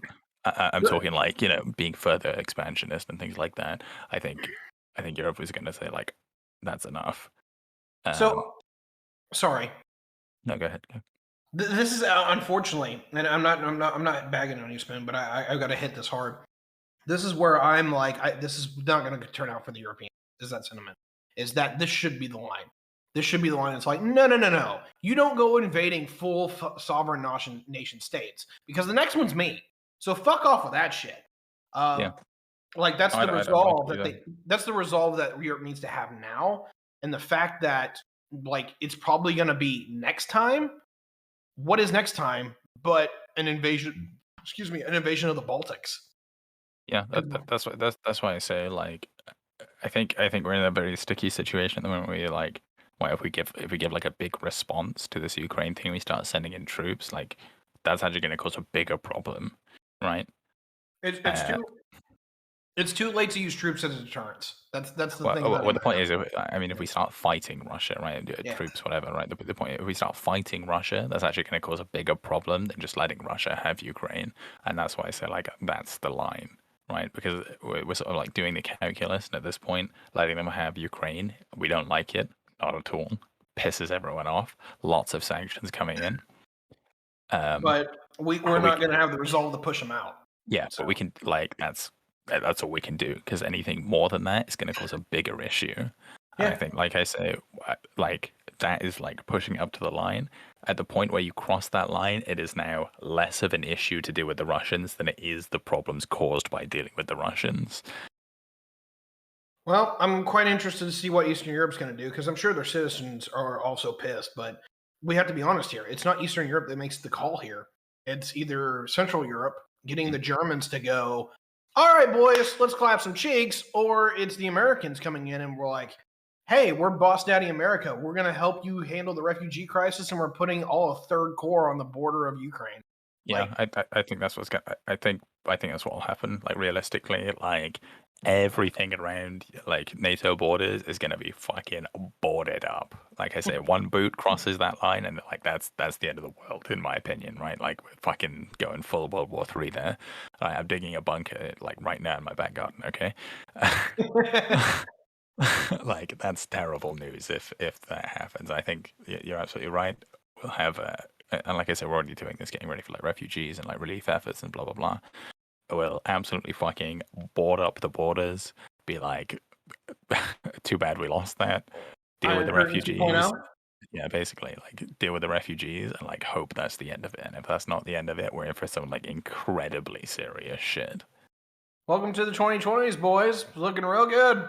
Looking real fucking good.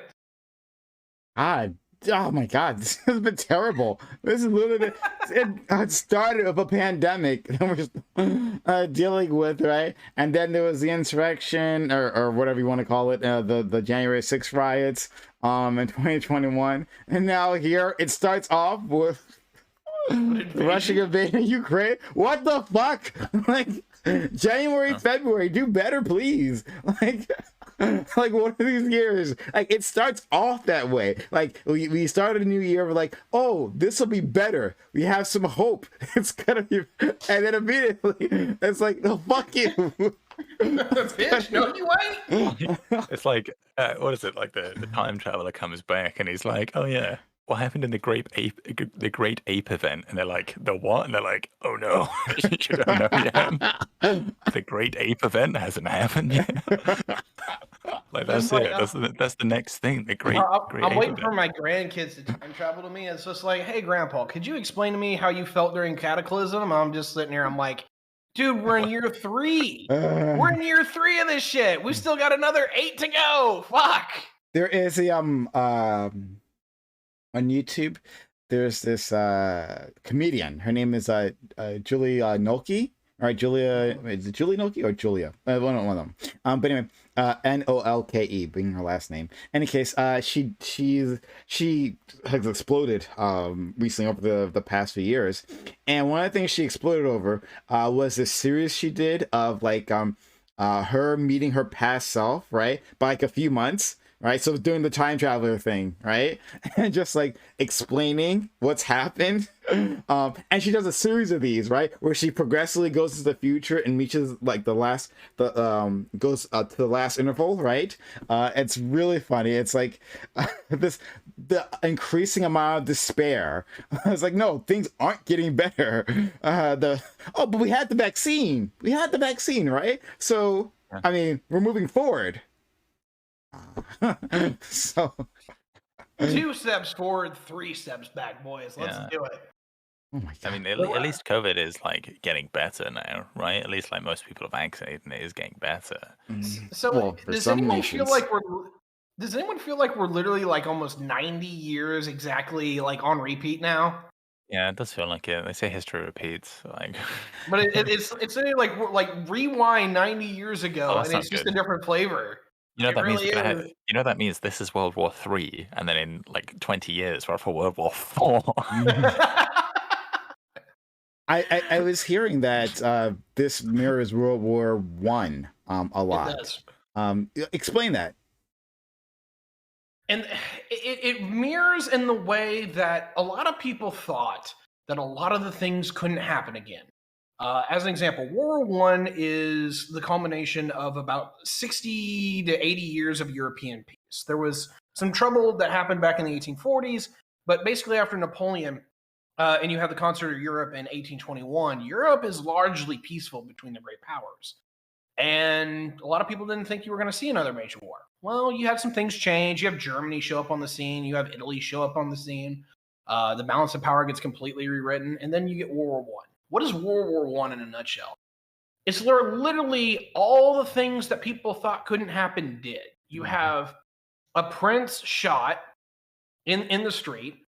Okay, wow.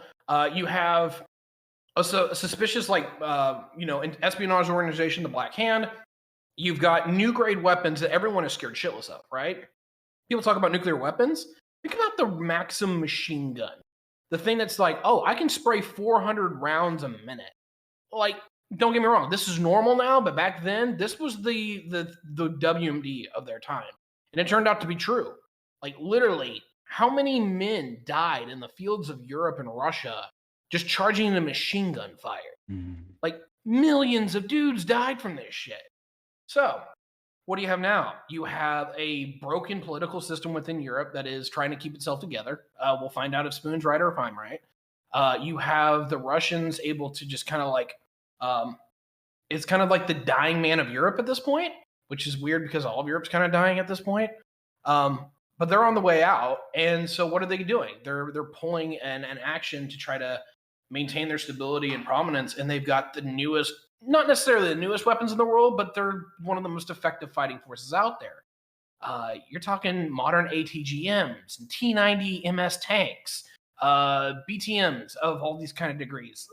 I'll pretend like I know what those are, but keep going. Okay, yeah, I'm sorry. I'm being highly technical. They literally have some of the newest tanks, the newest hardware in the world. This is shit that has, like on their tanks, they have weapon denial systems that whenever they detect a rocket coming at you, they'll literally pop off a counter explosive to explode the munition before it hits you. Like, this is some of the technology that we're dealing with here, and it's like the people wonder.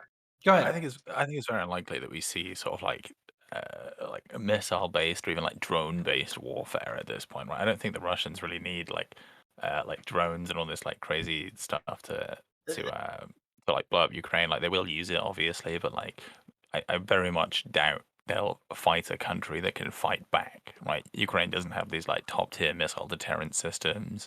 They don't have like anti-drone warfare. Like, they don't have like hacking divisions or like cyber warfare divisions or anything like that, right? Like, Ukraine is like a relatively large standing army. I know that much. But you know, it can't compete with the Russian tech, basically. Whereas another nation, like again these like NATO nations, right? That's like a whole different ballpark. Like, war isn't fought by just like dudes running into machine gun fire anymore, is it? It's like drone warfare and like counter strikes and stuff like that. I was talking with a streamer that, if any of you haven't watched, his name's Colonel Dan. He streams in the mornings here in America, and he's literally a retired Air Force colonel. And we were talking like the weapon strike packages and what all was going on here. And long story short is a Russian battalion is mean. Like we're talking some serious firepower here. But a NATO battalion is like twice that. We practice. We do a lot of shit. And say what you will, like Europe has been remarkably disarmed. The Americans go out, we do the hard stuff where we get the combat experience that we need to figure out how the weapons work. And then we tell our NATO allies, hey, this is what this thing does. This is how you need to use it, how you train with it. And we do. Like Germany may only have literally less than a division's worth of men, but those men are really well equipped. They've got Martyr 2, what is it, Martyr 2s or Martyr 3s? They've got the Leopard 2, which is one of the meanest motherfucking tanks I've ever seen. That's what they say about like the SAS, right? Like the SAS is like the UK has like no standing military. Basically, you got like tiny little standing military, but like a military is like kitted to the fucking teeth, right? It's fucking ridiculous. All of your military is damn near special forces at this point. Exactly, that's what I mean. Like we don't have like standing military. It's just like a bunch of like really gruff dudes with like fucking like basically invisibility cloaks at this fucking point. And like it's like, yeah, no, we're not gonna fight you. Like we'll just like blow up your headquarters or whatever. Like I think again, like we're not gonna see like the stuff like World War I, World War II style war. Like that's way gone. Yeah, right. Like we'll see like a lot of espionage that obviously none of us will ever find out about. Right? It's probably already been going. Well, I mean, maybe in like 50 years when it was declassified. But like the point is, like, not anytime soon. Right? It's probably already been going on for fucking ages. Right? Loads of fucking espionage, like loads of like covert operations and stuff like that going on. And that's even if like any kind of like a sort of breach of NATO territory happens, which again I think is very unlikely. I think it's extremely unlikely that Russia tries to take on NATO. Cold War II electric boogaloo. That's where we're at. Yeah. Which is weird because we're doing it with the Russians, and our bigger enemy here is the Chinese. We're not even focused on the right people. The hell? Yeah, again, I think Russia wants a nice little border state. Ukraine, little border state there, little puppet state. They can, do what they like, have a little, influence into Europe there. They take back a little bit of territory. Europe's already pissed off with them. They take their time recovering, buddy with China. Hey, help me out here, buddy. We both hate the West. And that will most likely, in my opinion, be the end of it. There will obviously be like smaller developments more than that, but I think it's extremely unlikely that this escalates beyond Ukraine. I think going after any like NATO ally is just off the table. It's never going to happen. Entirely different ballpark. Any kind of like big ground war off the table. I think it's never going to happen. The only reason they can do it in Ukraine is because Ukraine doesn't have the kind of tech that NATO does. And I think the ramifications for this geopolitically are obviously going to be very nasty. Everybody's going to hate Russia for a very long time. Russia can just kind of deal with that. Putin was used to not being liked anyway. And that hopefully, in my opinion, will be the end of it. I want to end off on two thoughts because I need to get back to her. She's gave me a lot of bit of her time for this evening. So I appreciate it. But anyway, long story short is number one, I largely agree with Spoon here, but there's two questions that I have. Number one, just because we are back in a Cold War situation does not mean there can't be an accident. What is the most likely thing to happen is the border between the Baltic states and the Russian Federation is going to be very, very active. And when you've got that many flight sorties going around and you're literally just skimming the border, there's a lot of room for somebody to get shot on accident. And that's actually one of the bigger things I fear in Europe. When it comes to Ukraine itself, ladies and gentlemen, deterrence is at an end. If Ukraine is ever going to be a free and independent country again to the way that we like, someone's going to have to fight over it. True. That is true. Ukraine is like I said, I think they'll put up a reasonable fight, but I think it's pretty much done for. I don't think they're resisting Russia. Like Russia is a very formidable force, and they're committing a lot to Ukraine. Yes. So I think they'll give them trouble. Don't get me wrong, but I don't think they're going to win. They have a way better chance in the insurgency phase because at this point, I've heard espionage or things out of the intelligence community where like it looked like almost every unit within the Ukrainian military had at least one infiltrator. Like it's bad. The other side of that is that Ukrainians are going to do what they can, and my heart's with them. But on the other side of that is that the Russians are just this massive machine, and they've been drilling for this. Like from what I can tell, talking to a few people that have been tracking Putin, the same thing he's been saying this last couple of weeks. He's been saying since 2007. Like this may be a 15-year grand battle plan. Oh, yeah, And I said this like that part of Ukraine specifically has been in like Putin's pocket for like a long time now, effectively, right? There's like insurgent movements there, there's like separatist movements there, like very long and complicated history with that. Like he's been amassing troops on the border for fucking ages now, and like there's obviously been attempts to install like Russian favorable like presidents and prime ministers there. Like he tried to Putin tried to assassinate the I think it was the last president. I can't remember. Like this is not. There's been a long time coming, and it's not really been out of Russia's reach the entire time. It's just only now Russia has actually made the reach. yeah, guys, that's all the time I've got for you this evening. I really appreciate you having me on. It's been great to talk to you. If you have any other questions, feel free to PM me. If you want to schedule me on again, that'd be cool too. Just I'm kind of busy. We're getting ready to help her move. So anyway, Prime, if you don't mind me shouting out for just a second. Go ahead. My name's Tyberious D. I largely host the Mascot podcast, but my original call to fame here on Twitch is doing geopolitics. I like to study foreign relations, and Eastern Europe is something I know quite a bit about. So I've been able to dissect some of the troop movements. We've got the 16th and 49th Russian armies moving through Ukraine right now. And I don't even know what the airborne forces are yet. I've talked about the Russian energy crisis and how that will affect Eastern Europe. I've talked about the political organizations going on within Germany right now. Spoon has a more down-to-earth look at it. I don't know where it's going, but if you want my particular details and my particular viewpoint, Tiberius D, Twitch and YouTube. Thanks for having me. Okay, man. I'll shout you out in chat. But yeah, thank you so much, Tiberius D. Have a good one. Thank you, buddy. Okay. Yeah. How are you feeling? Spoon? Why is this my shout not working? Oh my god, why is this not fucking? Okay, whatever. I don't know what's going on. Come on, Twitch, please. Yeah, it's not letting me shout people out. All right. Someone else said that earlier tonight. I didn't know what they meant.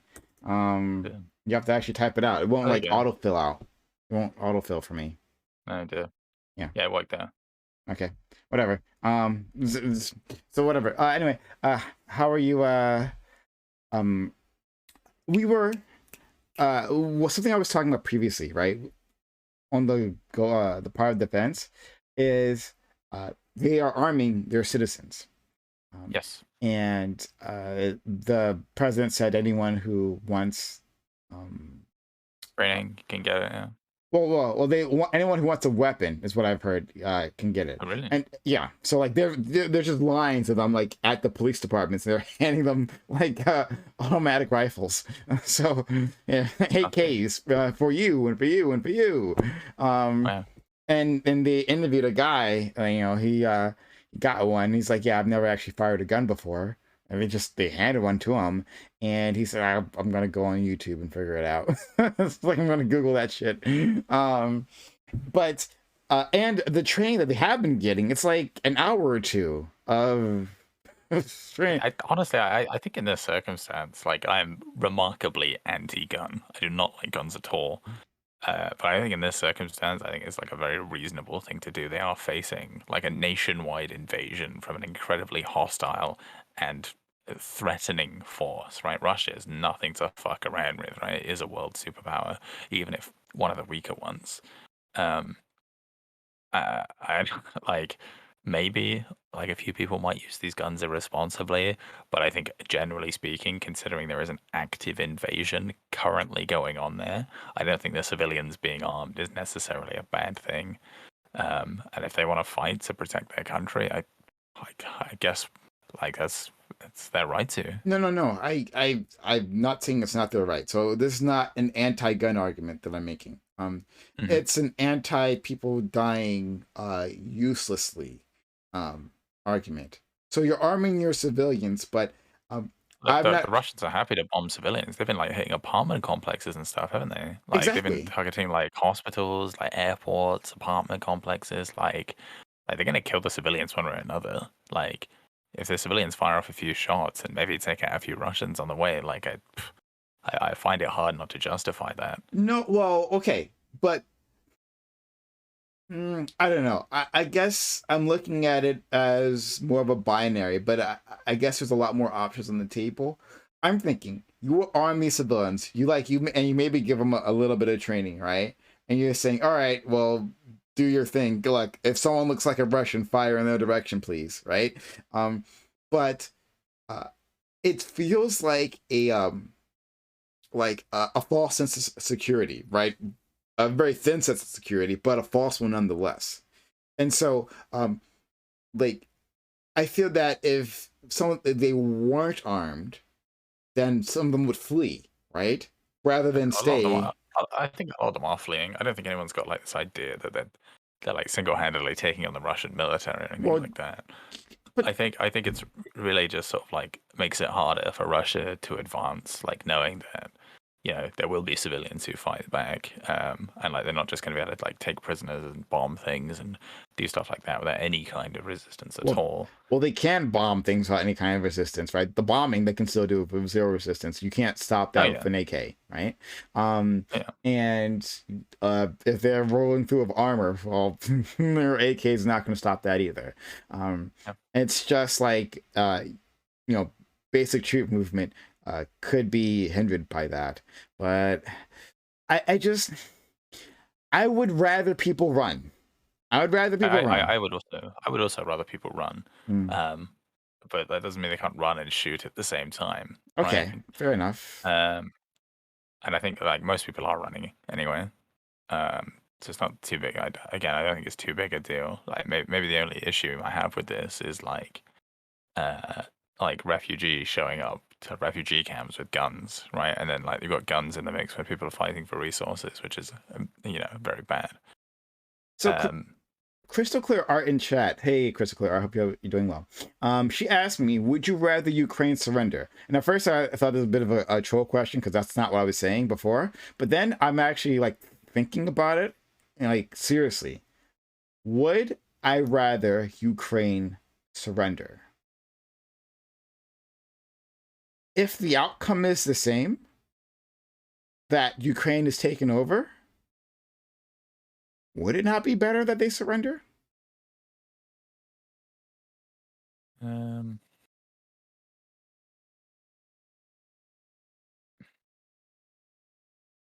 don't know. I mean, I think most people are fleeing obviously because they don't want to die, right? They don't want to get hit by like a bomb or get shot or whatever. But I think a lot of people in Ukraine don't want to live under Russian rule. I don't blame them. Yeah. And that's where they're living. This is like a secondary motivation. So I think if Ukraine surrenders, this is only going to make life more difficult for them, right? If Ukraine then falls to like Russian power, they can close the borders. They can say, no, you're not refugees anymore, right? You're not a refugee because this is still the Ukraine. Like, you live in the Ukraine. Like the Ukraine has not been taken over. You've just surrendered. Mm-hmm. Prisoners of war or whatever. They have like control over the infrastructure at that point, don't they? I think that makes it much harder for these people to actually sort of like exhibit their will and flee or fight or whatever it is they choose to do. So I think if the Ukraine is going to surrender, they sort of have to let the people get out before they do so, before they sort of hand over the keys to the nation. Let the people get out. It's like, if I'm mistaken, Ukraine is like 40 million people, right? Like, 40 million people aren't exiting Ukraine, right? That's not a thing that's happening, that's true, right? That's true. Yeah. So some people will get out, sure, but like Tiberious said, right? Like even if like Ukraine does surrender, right, there will still be insurgent factions. There will still be areas that just aren't willing to cede to Russian rule. No, and I get that, but like the actual invasion portion features lots of people dying, features shelling, features apartment buildings collapsing, features infrastructure being destroyed, like vital infrastructure to the people who are staying, right? For whether it's because they desperately want to fight or because they don't have the means to flee, right? So like there's infrastructure there that's going to be destroyed. The people are going to go without food. The whole list of things that war entails. So if defeat is inevitable, and it seems like I don't know of anyone who says otherwise, right? But if defeat is inevitable, and the path of surrender means less deaths for this invasion portion, then I guess I would prefer that. I mean, I'm trying to figure out a reason why I would tell them to fight. Now, as an American, right? If someone's invading me, I'd be like, fuck no, we're not going to give up, right? So I get that. I mean, I understand that. But I'm talking about saving lives here, which is my first priority, right? Saving lives. How can I actually make the case to fight? You know, you can do the insurgency afterwards, sure, if you want, but if that's the case, like surrendering prevents death, right? Like surely just the threat of going to war with someone should be enough for you to be like, okay, well, I want to save lives, so let's just surrender, right? And that just means all you got to do is threaten a nation. You don't even have to invade. You don't even have to fight them to take over their country, right? So like, there does have to be if there's no resistance, right? You can just point your gun at them and say like, give me your country, and they go, okay, I don't want to die, right? If you don't like fight for your country, put a cost then like on it. you make it easy for them, right? And I think that's worse, if anything, right? Them just like taking over your country easy peasy because you're too scared to fight them. I mean, don't get me wrong, I don't say that like, oh, you're a pussy, like people will die here. There's a horrible thing that they're doing. It's like a humanitarian tragedy. But like it's like why didn't we just surrender to the Nazis? Right? Why don't we just let the Nazis take over? Like I mean, it would have caused less deaths, right? Like, well, we can't. We just can't let them. Can't let them do that. We have to fight them. There has to be a line in the sand. Sure.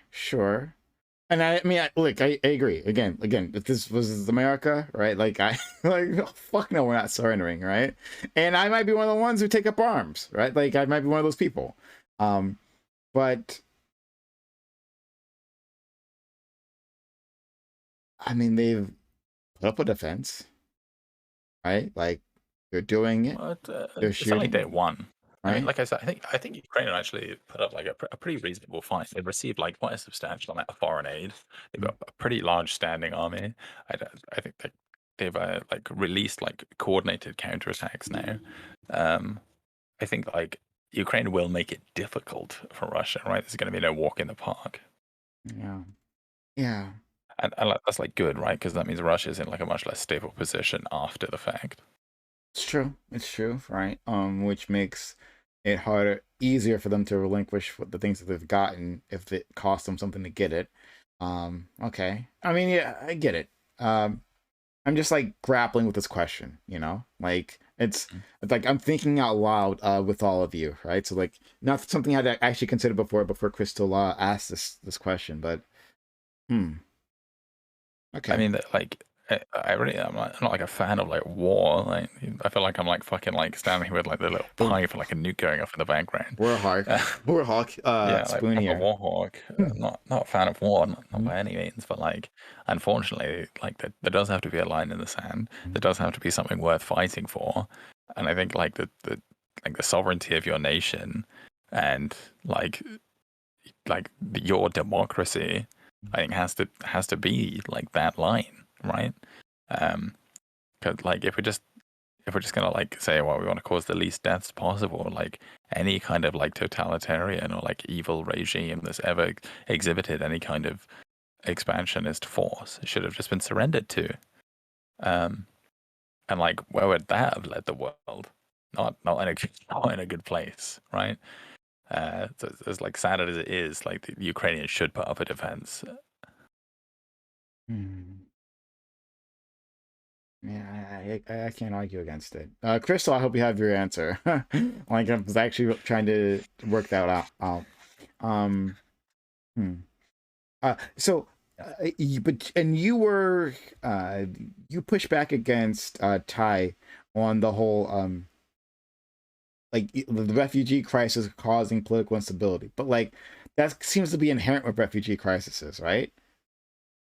Yeah, like he said, there's like growing like a right wing sentiment when you have to do with like refugees, and that's true. It does. Like he's right. Like it tripled in Germany from 4 to 12%, and like the BNP got more seats than ever in the UK. But like they went from having 1 seat to 5 seats, I think, or something like that. All right, and we have 647 seats in total. So like yes, they did have like an increase of 5 times, but like 5 seats out of 647 is like nothing really. Um, so yeah, we will see some like right wing sentiment. Like we will see some probably, unfortunately, some like hate crimes, like growing racism, like more right wing presence in governments, more right wing propaganda. Like this will all happen. Um, but I have faith that Europe is like strong enough to hold together under that. I don't think any like parliaments are going to crash or anything like that. I don't think that's enough to topple Europe. I think it will be unpleasant, but Europe will deal with it. Hmm. Okay. Um. So, do you foresee? I think maybe Ty was going this direction. I'm not sure. And 1 second. And guys, if you're enjoying this content, help us out. First of all, follow the channel. Like, was it Frankly just did? Oh, thank you. That just was good timing. But follow the channel. If you've been enjoying this content, hit that follow button right now. Make sure notifications are on, so you know I'm going live. We do this all the time, 6 nights a week. We always have content for you. So if you're new to this place, hit that follow button. But also consider supporting the channel by subbing to the channel, gifting bits or gifting subs, helping us out so we can keep doing this night after night after night after night after night. Right. So if you enjoy having this content here for you, consider supporting this channel by subbing, gifting bits, or gifting subs. Thank you so much. Okay.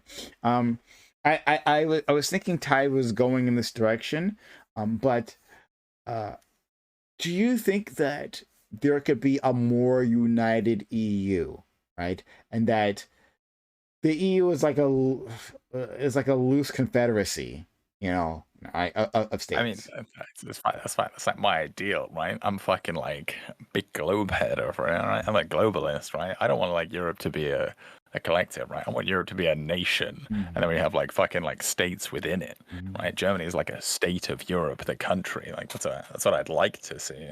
I very much doubt that's going to happen anytime soon. I think it's incredibly unlikely.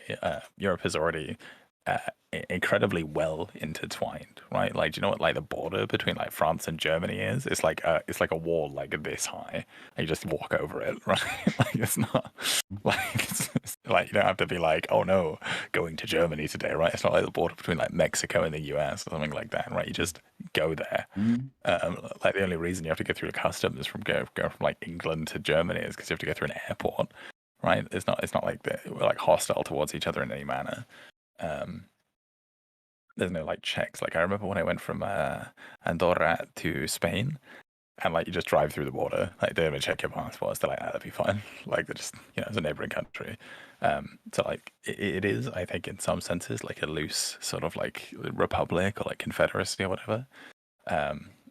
But we very much like having our own laws and our own governments and our own like democracies and stuff like that. So I don't think it's getting any closer anytime soon. I think generally speaking, Europe is relatively on the same page when it comes to geopolitics, at least Central Europe, like the founding members of the EU.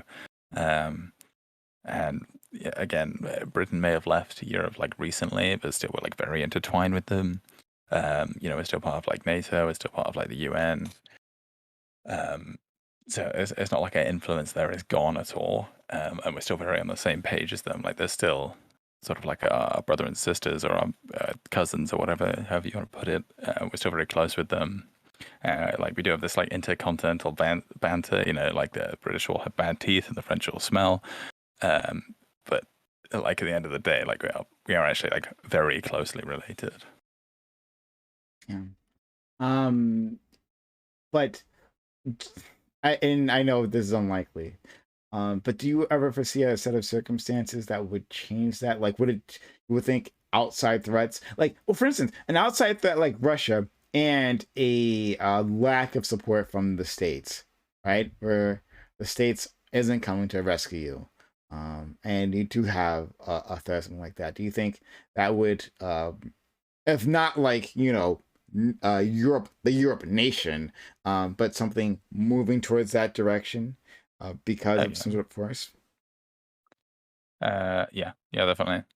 Like I said, like we're very on the same. Like Europe, at least Central Europe, is very on the same page politically. Like for example, with like Poland recently trying to introduce a lot of like anti-gay legislation. Like the rest of Europe is like, no, Mm. no, you can't do that. Stop doing that. Like every time you put like a piece of legislation like that through, we're just gonna say no, you can't do that. And like the fact that like Europe does that, one is a very good thing, and two is as a result of Europe being on the same page about this kind of issue. And again, like I said, especially Central Europe, like the more sort of like eastern parts of Europe, not so much, but like generally speaking, the powers within Europe and the main influence within Europe is very homogenous in that sense. So I do think that should a threat big enough to come, like Europe will mobilize homogenously as like a unit. I don't think there'd be really too much pushback against that, as far as I understand. On that Poland point, I'm aware of the anti-LGBT legislation that was passed, but also anti-abortion. Like they got like abortion was completely restricted in Poland. As far as you know, do you know like did Europe put an end to that, or I don't know. I don't know exactly what tools they can do. I'm not exactly familiar. I don't think they did on abortion, right? So I think if I remember correctly, and I may be very wrong here, with the abortion stuff, they made it so that like Poland wanted to criminalize abortions for both the people providing abortions and getting abortions. Like they wanted to make that a criminal act.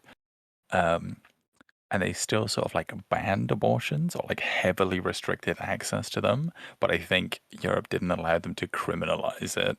So like it's like essentially impossible to get an abortion, but if you do, you can't be penalized for it. I think that's what happened. Because like obviously with Europe being like lots of separate countries, we can't really go infringing another country's sovereignty and being like, you can't pass that law. You just can't pass that law. And we can only do it in like very exceptional circumstances where we're like, no, that's like a human rights violation. You can't do that. Yeah.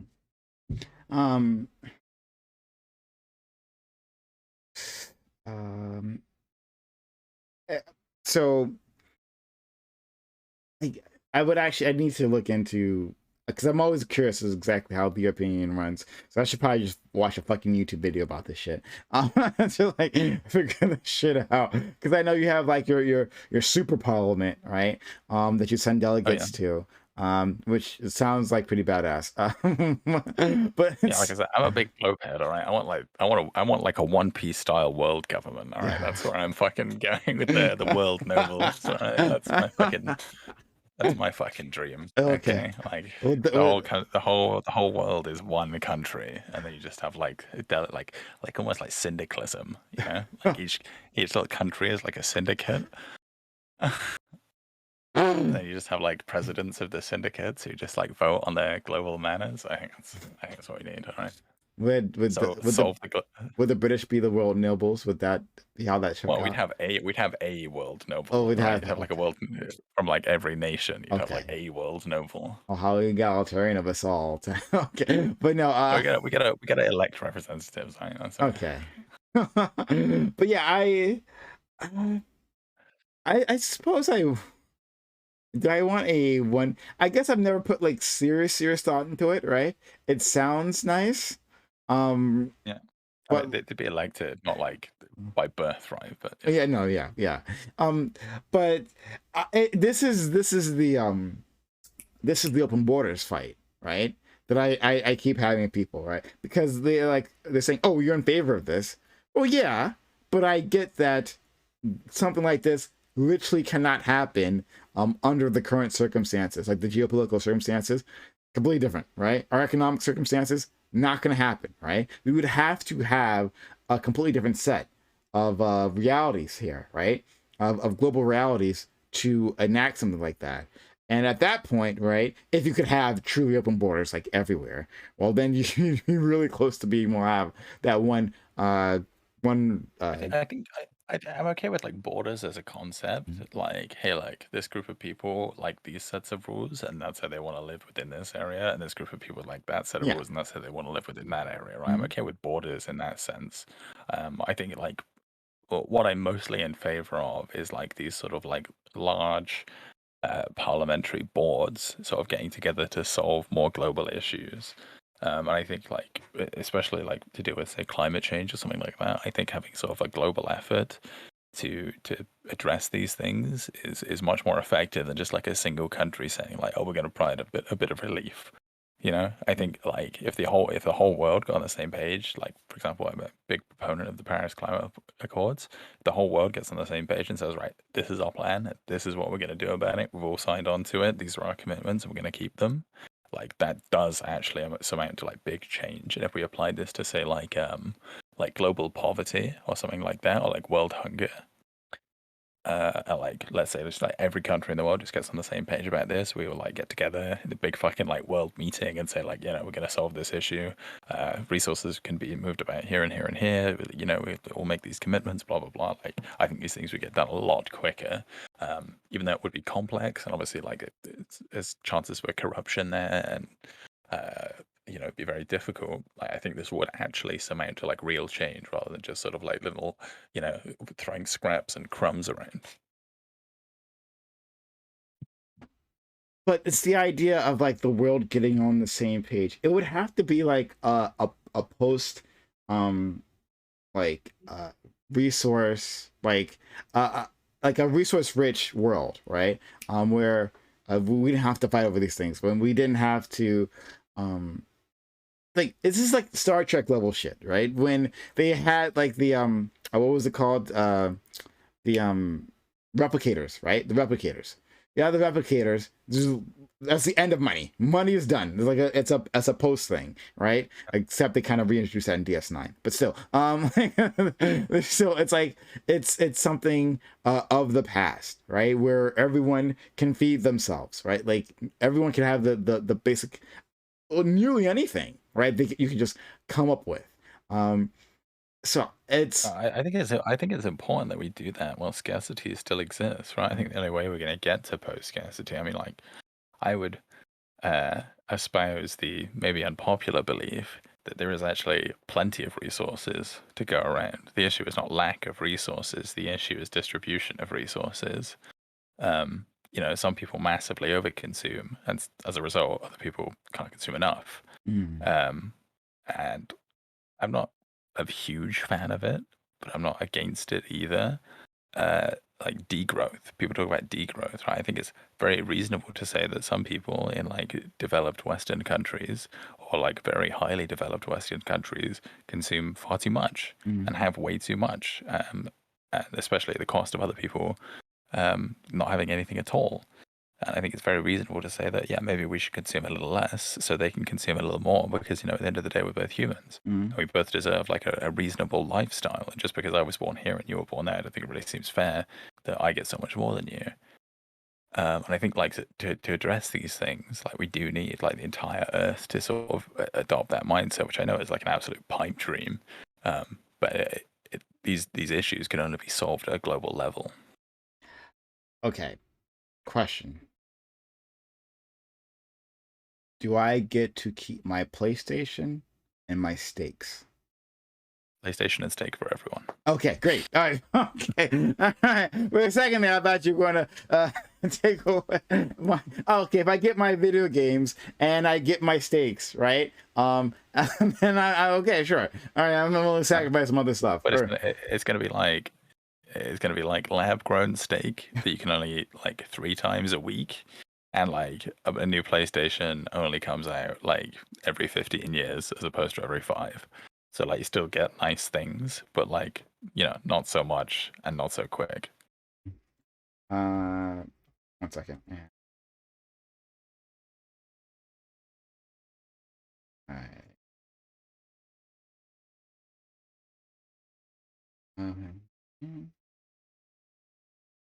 Okay, yeah. That's, yeah. I actually, this idea of degrowth, I think is an interesting one.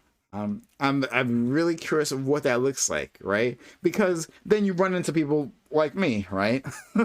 Who there is a line like, okay, well, I'm willing to give up all these things that you all value, right?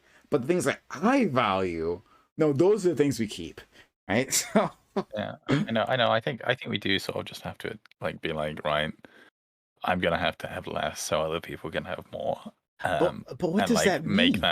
make that personal sacrifice. Well, it means less, But right, yeah, in every aspect. but what Right. does that It means that it less means the food? things you like, the Okay. things that make you comfortable. Well, not less food, but probably less choice in food is what realistically you'd be looking at. Okay. Um, like you said, like I think, like I said, I think there's plenty of resources around. I think everybody can be absolutely full, have full stomachs. It's just you won't get to choose between like 15 different kinds of steak. Okay. But hmm. Uh okay. So let's put steak aside. But just let's put meat aside for a second. And let's talk about vegetables though. Like just like our plants.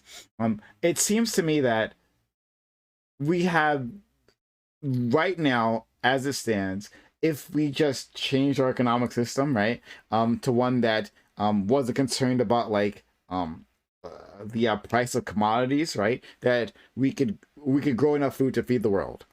Like that's my understanding. It's like we could do that Mhm. right now. There's actually no reason for people to go hungry, but we have like the ability to actually feed the world. And Yeah, there's so, go ahead. And there's so many like I say, it's like distribution. It's not actually like the amounts of resources we have. and it's not just distribution, it's also that we undermine other economies, right? So there are countries that can feed themselves, right? It's not that they are incapable of feeding themselves. They have the natural resources to do so, but because of war or disease or like corruption, or because rich nations flood their markets with cheap alternatives, right? um, like their like farming industry is destroyed, and so they can't do it themselves, so they end up being reliant on other nations. So like the world is capable of feeding itself as it stands. It's just that we have to allow that to happen, right? So that's a political decision, right? Okay. But that's not what you're talking about in terms of degrowth, right? In degrowth, it sounds like you're talking about uh, sacrifices that need to be made because there is literally not enough resources to go around. Um, Well, it's not. It's again, it's not that there are not enough resources to get around, right? It's a matter of distribution, and like currently, the distribution is that some people get given way too much, and some people don't get given enough, right? So you're still getting given enough. You're not getting given what what is normal for you, which is actually like far beyond your needs.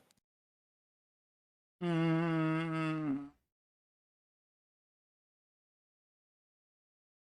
okay, let's move away from food. Maybe you just haven't put a much thought into this, right? And I'm just putting you on the spot because I could just be putting you on the spot.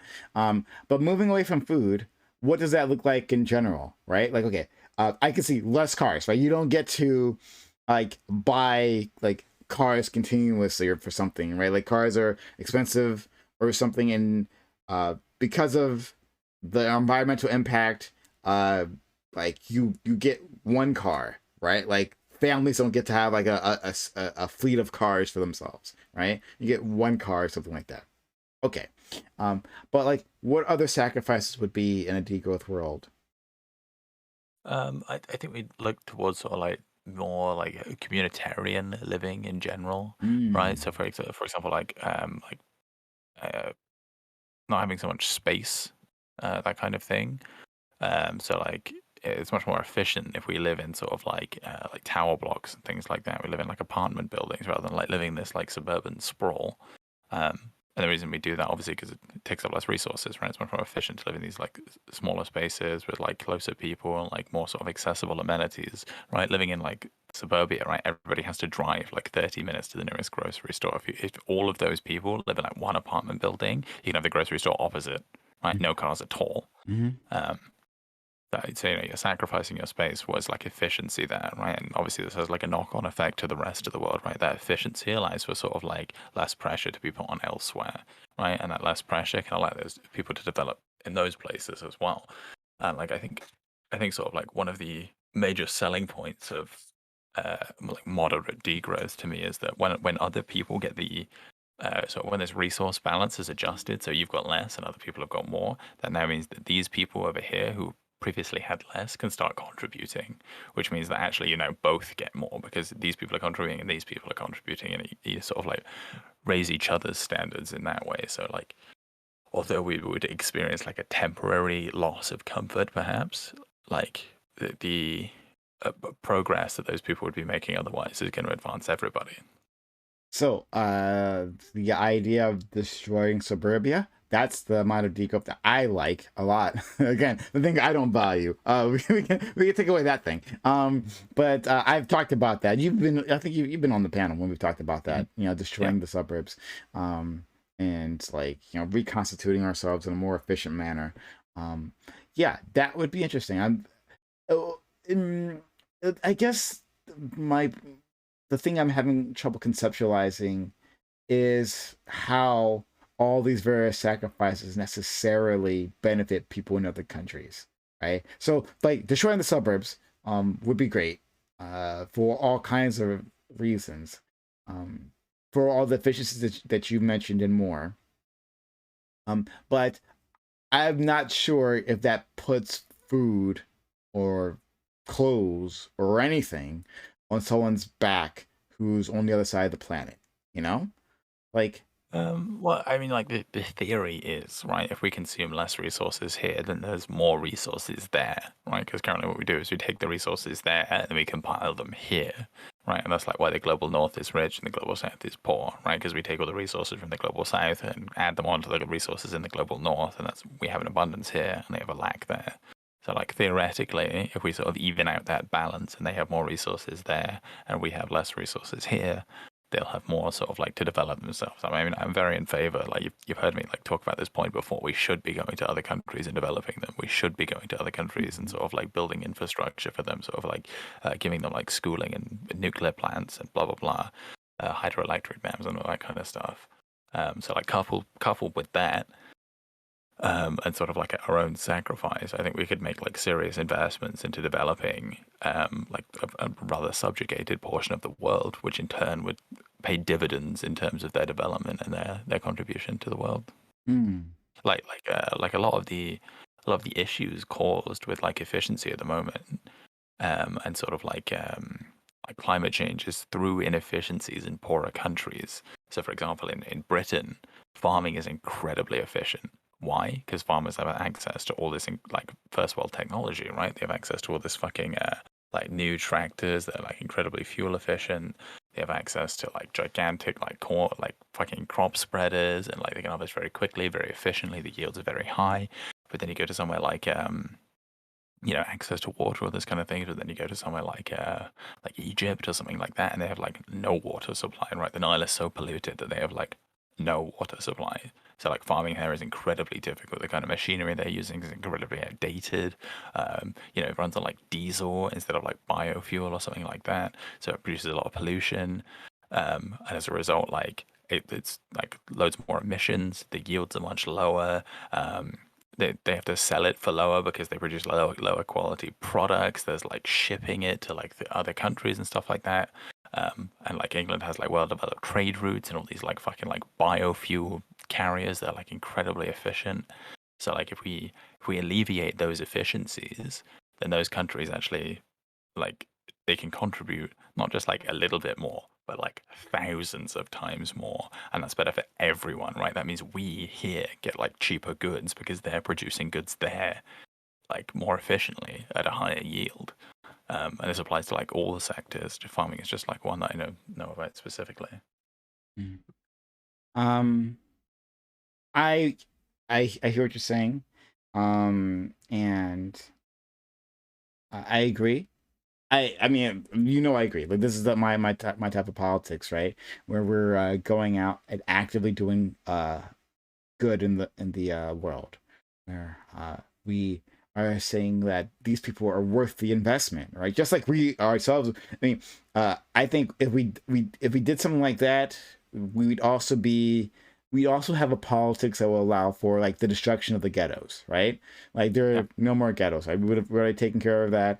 We would have taken care of our brothers and sisters on our reservations, Native American reservations, right?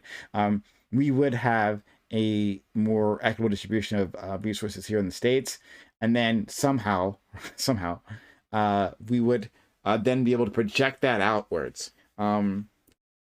And Like, I think the greatest selling point of this is if more people can contribute to society and they can do so meaningfully, that is like better for you, not just as a society, but like directly as an individual, right? If like cobalt mines and like lithium mines run more efficiently and are more safe for the workers and they can extract more lithium, your phones are cheaper, your technology is cheaper, and they last for longer. And that means there are more people who can work on battery tech, which means they'll be better. There are more people who can do computer science, which will make them like better products, right? It's not just that like, these people are like people and they should be treated equally and they should have a fair shot at life and we shouldn't like subjugate them for our own benefit.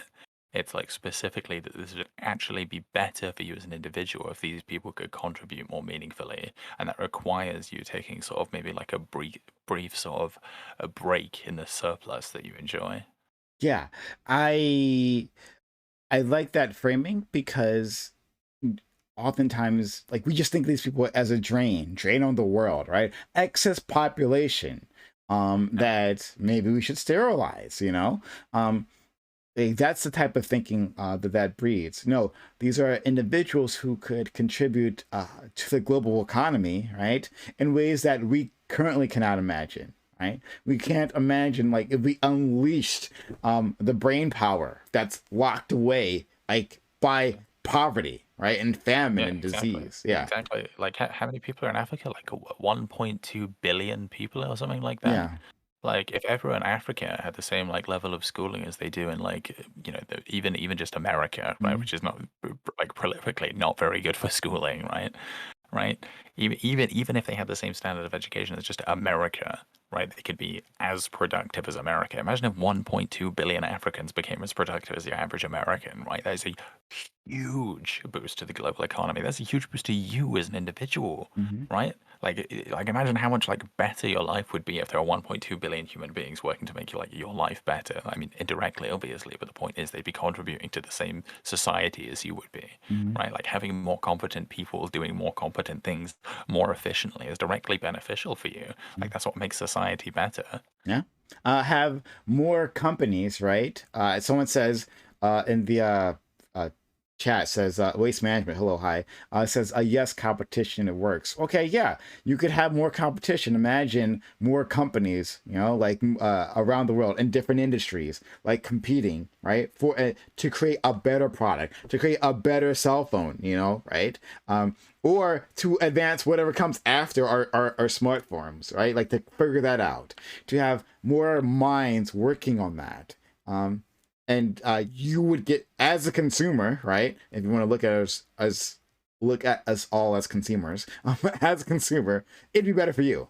Yeah. Yeah. Digital Bean says like productive meaning larger carbon footprints. Uh, yes, technically, right? So as I described before, right, this is like about efficiency, right? So like your average like Botswanan does have a lower carbon footprint than like your average Frenchman, right? That is true.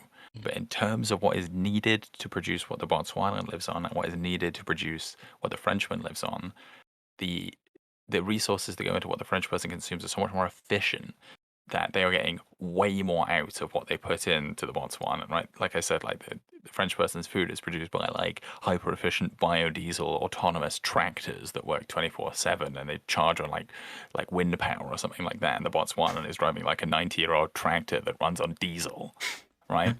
And the Botswana gets like 3 tomatoes out of it, and the Frenchman gets like an entire fucking banquet out of this. So like, yes, one has got a larger carbon footprint, but like they're getting so much more out of it.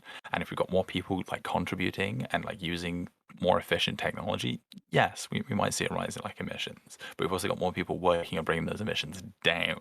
And we see this statistic thrown around a lot, like, oh, China commits 25% of global emissions, and Europe does 21, and America does 20, or whatever it is, right?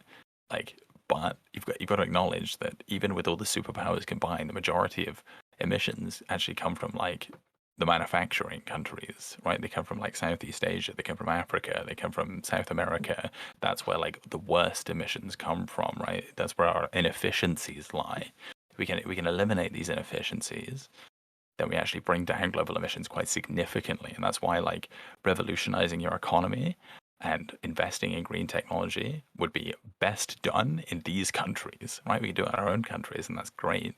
But investing in those countries and sort of alleviating those inefficiencies is actually going to create like a much bigger impact on global warming. It's actually like way better for us. Well, That's why like the Paris Climate Accords, I think it has like 200 billion for investment, foreign investments included in it, and every country has to like add that to it. um, well, the nations of Africa, many of them aren't actually manufacturing countries, right? That's one of the problems. They're not industrialized, and so rather there's just resource extraction there. And I can imagine it's very polluting resource extraction, especially when it comes to like oil. But like resource extraction, and then that's resources, raw resources are sent to other places where they turn that into profitable products, and they benefit the most, right, from the profitable product rather than like the raw resource, because they've added that value into it. So if we want to do that, we have to build their industries, and then they that's when that their carbon footprint would rise. Even if it's like resource extraction, you know, we can give them more efficient machines and like better protective equipment, so these workers can work like in safer conditions for longer, So right? it's not. Instead of having to work 4 hours and then go outside and like cough up blood for an hour, right? They can go in there for like 8 hours with a mask on, do twice as much work with a much better tool, so they're extracting 3 times as much material. It's better for them. It's better for us, right? They get to work, they work more hours safer, which is more pay for them, and they're extracting more materials, so the price goes down, which is better for us. It's better for everyone, right? Like giving them like better equipment is literally better for everyone. Yeah, I mean, have you seen those kids, like in kids, I mean, in those cobalt mines, right? Extracting stuff for our cell phone, for our electric cars, right? Extracting the material there. Like they go in there like without shoes. And I saw a documentary recently on a sulfur mine. So like most sulfur now is produced as like runoff material from like refining plastics. But some like there's like a few sulfur mines that still exist, right? And like sulfur gas is poisonous. It's like mustard gas, right? And they're wearing like handkerchiefs around their face and like going in and digging out sulfur. And like they all die at like 40 because they got fucking like they got like lung cancer or like poisoning or whatever it is they get. Um, like they could extract this like so much more efficiently, like better if they all had like proper protective equipment. And they haul it up the mountain on their backs. They haul up like 50 kilos of this sulfur on their backs. And they've got these like wooden planks like digging into their shoulders, and they have like scar tissue where they like carry up the wooden planks. You can see there's like a big line across their shoulder where this plank is like a proper inch deep into their shoulder muscle. Because it's so heavy and they just do it all day. Like if these people had like winches and like a dolly system and like gas masks, it'd be so much fucking easier. They get so much more sulfur, so much quicker. It'd be so much more safer for them. Like it's better for everyone. uh the misery that we unleash upon this world, right? Like inadvertently, like for most of us, it's inadvertent. But like through the fact that we actually just don't do this resource distribution, that we don't say, hey, let's actually, even for our own benefit, let's make your lives easier, right? Even for our own benefit, because of a very short term, a very short term mindset that that we use. It's only short term games. That's all that actually is ever recognized in capitalism, right? And any long term gains, right, is specifically for you, right? Like it's never long term gains for the community that you're aiming for. It's like, okay, well, in 10 years, we can maybe be making 3 billion rather than 1 billion. And so that'll be for our benefits, and fuck the community, right? Yeah. But debate board, I see you in chat. He says, "How do these lefties carry all this individual guilt? It's really impressive." Well, see, but we have these backpacks, right, made of planks, and it digs into our skin as we're hauling the guilt. So I don't feel guilty that the system exists like this. I'm not like, huh, how could I live in this country and exist on this plane, right? I just like, well, the system could be much better, right? Like, and not even for that, right? Like, I do have like basic human empathy, and I think like these people should be treated better, and that is just like part of my personality and like my belief system. But like, if that doesn't fucking sell you on it, man, like it would be better for you, right? Like if you're not worried about like egalitarianism, then it's like literally just better for you as an individual or like collectivist. It's better for you both ways to treat other people better, right? It's just there's just no argument not to. Like I don't feel guilty about this. It's just like logical. I'm curious if we could actually have a debate against, like, and see people arguing against this, right? Like, the U.S. And other rich nations, like, going out and actively building up the rest of the world. The what's going to be is, well, how do you pay for that? That would be the thing. That's a good. I'm saying I'd happily pay higher taxes, Yeah. like easily, like no worries. Like if they were like, right, we're doing like a tax hike so we can like fucking like build a nuclear plant in Rwanda, I'd be like, yeah, cool, let's do it. Let's build a nuclear plant in Rwanda, right? That means everyone in Rwanda, because like Rwanda has like no fucking infrastructure, gets like free energy forever, right? Or like effectively free. Like nuclear energy is very cheap. You know, they get like free energy, which means Rwanda's going to start booming. They're going to be very friendly towards us, right? That means the region like stabilizes. I mean, like it's just such a good investment, right? Like why would we not do that? Like even if it doesn't pay off for me immediately and it takes 50 years to manifest, right? Like improving the world that much by paying an extra fucking like few bucks in your taxes. Yeah, I'm in for it, sure. I mean, it's a problem with climate change, though, right? Like, improving the world by switching to these renewable resources. Why wouldn't you? Like 50 years down the line, we could see improvements. The exact same reason why we don't do that, right? Because the profits and the benefits currently simply outweigh all of that, and uh, people aren't able to like understand these like diffuse costs that are way out into the future, right? They're not very good at conceptualizing those things, and then especially and then empathizing with the people who would bear the brunt of it. So yeah, that's why we don't do any of that stuff. You know? It's not gonna happen. Why does Twitch TV hate me? He says, I'm all for improving the world, but why not build your own country first? And I'll explain this again, right? It's because we need to address where the inefficiencies are, right? And it is that like developed Western countries are incredibly efficient. Actually, we do have very high carbon footprints, but what we get for those carbon footprints is huge. We get a huge amount from these things, right? Like yes, like having this house with all like the lights on and the internet and the computer and the other screen and blah blah blah. Right? Yeah, it does have like a substantial carbon footprint, but like the amount of energy I'm actually using to get all of this out of it and all the infrastructure around and like the schooling and the the public transport, everything, like it's actually very little in comparison to what we're using. What we need to address is the inefficiencies, right? These other places are getting very little and using comparatively a lot to get it. So we can build up our places and make them efficient, and that, I'm all for that. I'm not like, of course, I want more like developed countries to go green. That's still a good thing.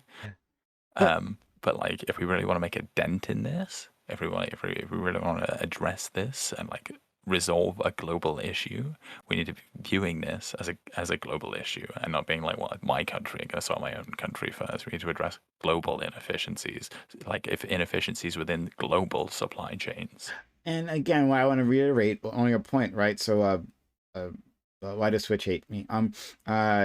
Which is a really confusing name. I hate it so much. But if we were to do the policy that Spoon is talking about, like I said earlier, it would necessitate a policy in which we would be fixing our own problems any which way, right? Like we would have to have a public, we would have a political landscape that says, yeah, we're not going to allow ghettos to exist here in the States, right? We're not going to allow people to not have access to clean water, or to go to bed hungry here in the States. That's already built into it. If we're doing Spoon's plan, we've already taken, or already at least in the process of taking care of your concerns, right? Like those two things would have to go hand in hand. And again, it's not like we can't do both, right? And I think if anything, we spend too much time focusing on home and not enough time focusing on away. Right? Because I think it's very easy, and like Prime said, it's very easy to take this mindset of like, this is the thing that's most bothering me right now, and it's right in front of me, rather than sort of like looking at the whole picture and saying, well, we could solve all the issues, but I'm just gonna have to put up with this like bad thing in my face for now, right? I know it, like even in England we have people who starve. Even in England we have homeless people, right? And again, England is like an incredibly developed country. I think Japan is the only one with more infrastructure or something like that. But we should still be making like bigger investments outside of the country, right? Like sort of myopically focusing on our own countries sort of just allows the inefficiencies to persist, which comes back to bite us in the ass time and time again. And it's not just because you were talking about inefficiencies in terms of like just delivery, but I think what you also mean is like inefficiencies in terms of like geopolitical strife, right? Like an inefficiency in the system is like Al-Shabaab in Africa, like terrorizing the populace, right? That it makes it harder for that government to run, right? Just the governments of like, where does Al-Shabaab operate? It's like fucking Kenya or some shit like that. I don't know.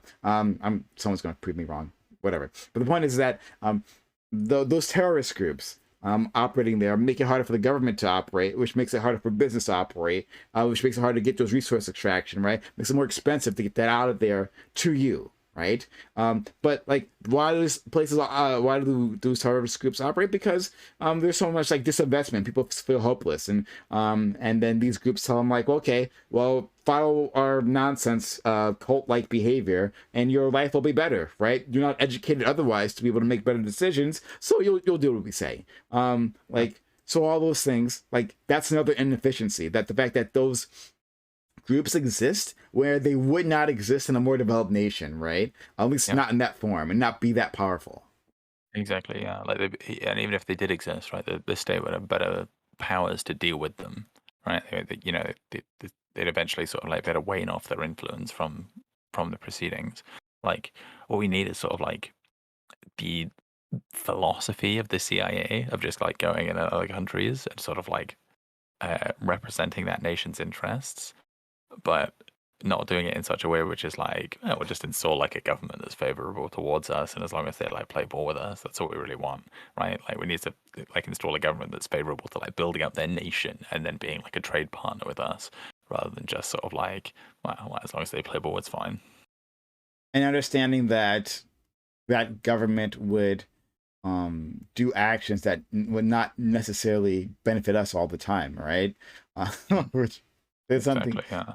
We're like I said, like we want governments that are like prioritize building their nation, right, and sort of like developing the area, like building infrastructure and making sure that people have representation and like democracy, like much like they have in Bolivia recently, right? For example, like that should be something we're like hugely in support of. Like Evo Morales and his vice president, or like his vice is now running the country. Like that is something we should be super in favor of. Like Evo Morales raised the literacy rate up to like 80% from like 15% or wherever it was, right? Like built infrastructure, got schooling for people, raised the eligibility to vote. Like more people now that can vote than ever, right? This is like great, right? Like Bolivia is not like specifically cooperative with the rest of the world. In fact, if anything, it's a little bit isolationist. It doesn't want to play ball with the World Bank. But like that nation is now like getting better, And that nation getting better means it'll be able to contribute more to the world stage. And when it can contribute more to the world stage, that's better for everyone. I think this would be an interesting debate between people who disagree with this, right? I'm wondering how much headway you can make with them if they only can think of this idea of, well, how are we going to pay for this, and why would we do this? It's hard for me to even think of their arguments because of like the lack of humanity and empathy that comes with it, right? But you're making this on an economic argument, right? Like you're saying that, or a self-interested argument. You're saying that eventually these things would come back to benefit our nation, right? Like this is an investment in the world, it's an investment in ourselves. But there's a mindset that says that still those people aren't worth it, right? That those people are that. I think some people value having power over other people than like actually improving their own like material conditions. I mean, like it's a very like leftist strain of thought, like material conditions, the material conditions, blah blah blah. But I think some people prefer the sort of like power dynamic of like, hey, like I'll have less as long as it means that I can maintain having more than you, right? Because that means I can always have more than you, which means I'll always be in a good position. Yeah, so that's certainly the case. But I think there's also the I think it's a Protestant mindset. I don't know, but like it's the mindset that the people who are poor because of their own actions, because they deserve to be poor, because it's a moral failing of themselves, right? And this extends to nations in general. So this is like a very ahistorical look at things, of course. Not actually understand the context as to why people do that. Like it reduces poverty to an individual choice rather than a systemic choice that would require, looking at yourself, degrowth, maybe something like that, right? But the idea that, well, these other nations, they just can't get their act together, right? After we've like knocked over their government, maybe, but they can't, right? Yeah, I mean, we did do like several coups in that area, but like, it's not my fault. Exactly. No matter how many times you explain it, no matter how many times you like walk them through the history of these things, and try to like you did with like the plank situation, like the baskets, right? Like the set of circumstances that has those people there, right? Is so appalling, right? But it's not appalling just for that moment in time. It's like there's decades of either disinvestment or war or corruption or interference that all leads up to that moment, right? Where those people are in fucking misery. Like the company that they sell the sulfur to from the sulfur mine pays them like nothing. They pay them like cents. Like I think like for like a 50-kilo bag of sulfur, they might get like $2 or something like that. Like I don't know if you can imagine. Like I had to pick up some like stone a while ago. These stone blocks were like 30 kilos each. They're fucking heavy. I had to carry them like a long way. Carry like 50 kilos up a mountain is like insane. That's like it's like an insanely hard thing to do, and they're getting paid like $1 or $2 for it. Like it's like it's like shitty, right? There's no survival there, right? Like these people die young because they'll get fucking like their lungs just give out from all the fucking sulfuric gas, and they get like nothing for it. Like if the company was like interested in like more sulfur, they could like easily get it. Right? Mechanize it's not it. about that. Yeah. Right. It's not about that. Right. It's not about that. Right. It's about maintaining power. It's about maintaining this like structure. The brutality of it all.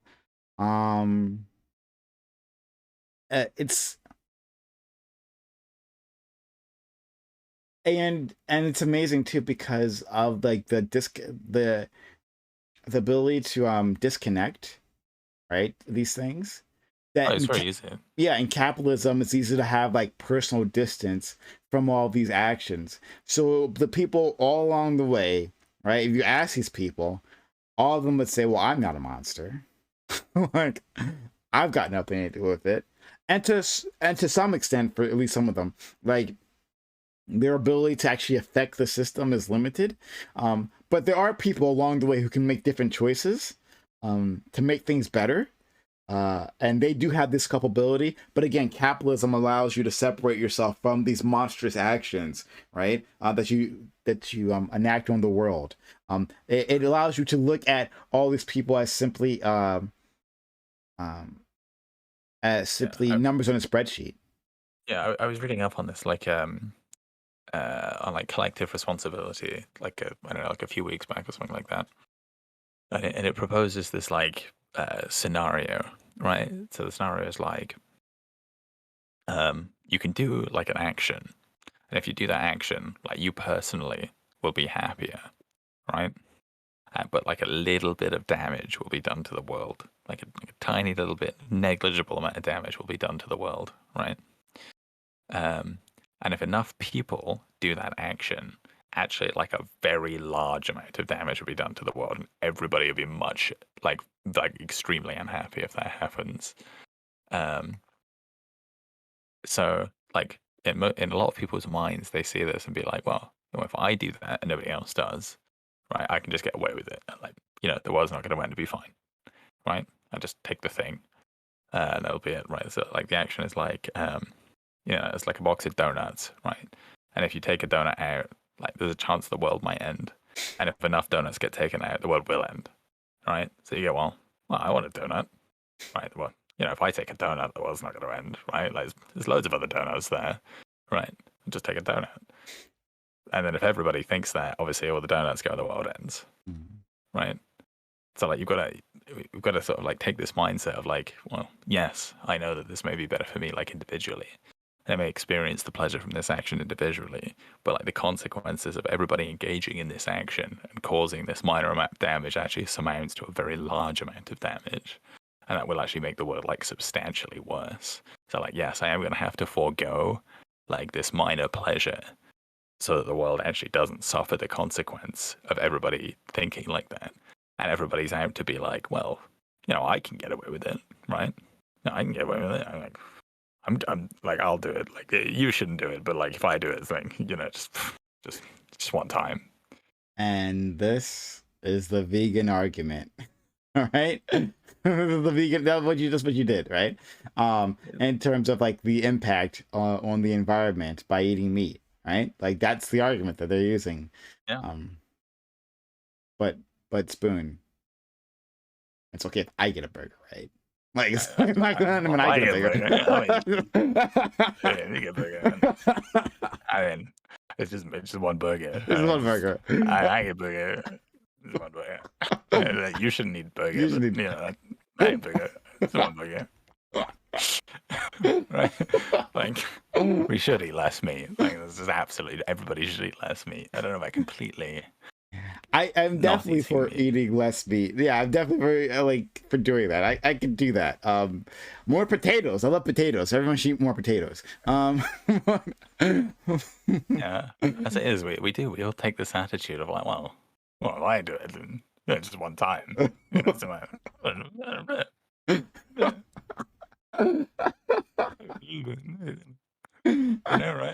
And then we get I'm gonna buy a Hummer. You shouldn't buy a Hummer. They're bad for them. But I want a Hummer. I like Hummers, right? I want my own car. I'm entitled to that, right? Like, it's my car. I should have a car. Well, great. Like, now we've got fucking the Amazon rainforest on fire for an entire year, and fucking Australia's on fire, and we've got fucking tornadoes and storms and shit like that. And, yeah, great. Thank you. Yeah. We do. That's what I said. There's a kind of degrowth mindset, right? You gotta be like, well, yeah, I'm just gonna have to not do this, okay? I have to not do the thing that does cause a little bit of damage, because if we all take the mindset of, well, I'll just do the thing, we shouldn't really do this, but I want it. Why not?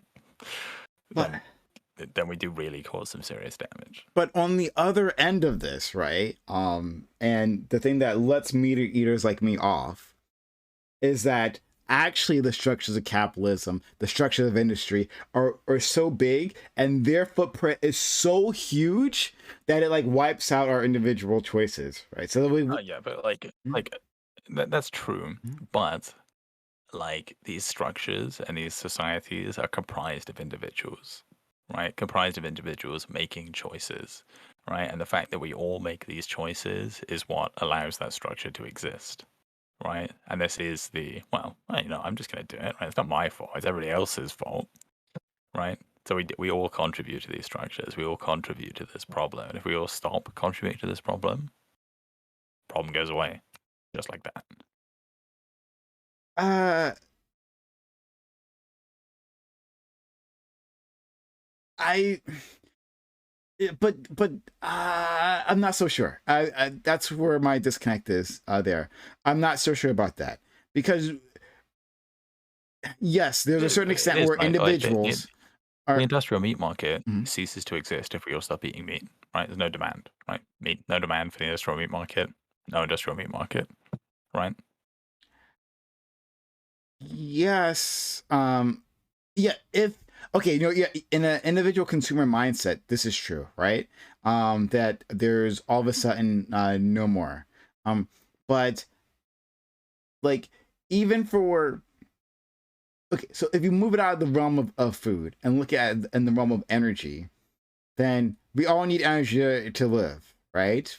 In the modern world, we need energy. Like it's just going to happen. If you're going to do anything, if you're going to argue with people or on the internet, strangers on the internet, right? You need energy. So the individual mindset says that, like, well, you should use as little as possible, right? Well, maybe not have those lights on, right? Do these little things, and you'll if everyone did those little things, it'll make a significant enough impact. But that's like not how that works, not how energy delivery works. That energy, those resources are already taken out of the ground, and people have profited all along the way for that because they want that energy. That resource extraction is valuable, and that resource and that energy conversion is valuable. And so that's going to happen one way or the other, whether you turn on that light switch or you don't. So there are individual actions, and your collective individual actions have very little impact in that, right? On the energy grid, you know. But people don't really conceptualize that. They conceptualize it like the donuts, right? That like, if I just don't take that donut, then there'll still be a donut there, right? I haven't extracted the donut. No, the donut's already extracted. It's going in someone's mouth. It just depends on whose mouth it is. But that it's already done. The damage is done already, and so we have to systemically change how the entire market works, right? The fundamentals of the system to actually get like that major impact. I hope that makes sense. Yeah, I agree with that. But like, I agree with like the system does need a change. Just abstaining from the system is not gonna solve anything, right? Like not eating the donut in this scenario is not gonna change the fact that the donut's already out of the box.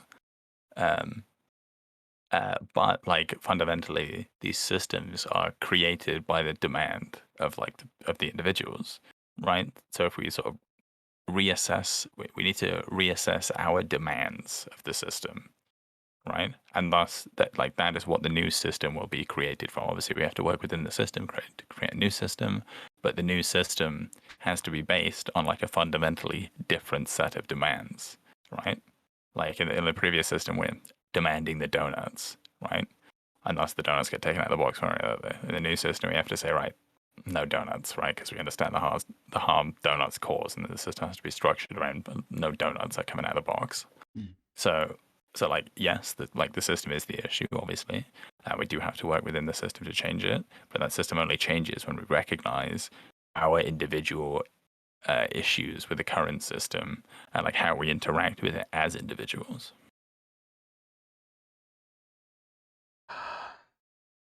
Yes and no, right? So, like, I mean, it's just that those industries are like self-propagating. Is that the one I went? Is that what I want to use? Self-sustaining. That the fact that people are profiting all along this chain, this resource chain, means that it will defend itself, right? That it has a built-in defense mechanisms, and it will attack violently. So if we can have a movement, let's call it the environmental movement, right? We can have this green movement that's building up. Millions of people are having their minds changed, right, and rethinking their connection to the world and how they impact it, just like you said. So nothing changes because that industry, the industry, protects itself, and there are people who are profit off of it, and they help make the political systems unresponsive to the will of the people. So it doesn't matter if most of them say that, yeah, we should like move to like to renewable resources and like just use like electric cars or whatever the fuck, right? Because we have this very well financed industry that will respond with by mobilizing incredible resources to make sure that it stays in place, that it keeps going. So like it's like, so like this awakening you're talking about, it doesn't actually accomplish that in the end. I mean, yes and no. I mean, like I say, like the only way the system is going to change is if we're critical of the system, right? Yeah. And like you say, the system is like rooted in it will fight back, or at least people with the interest in preserving the system will fight back.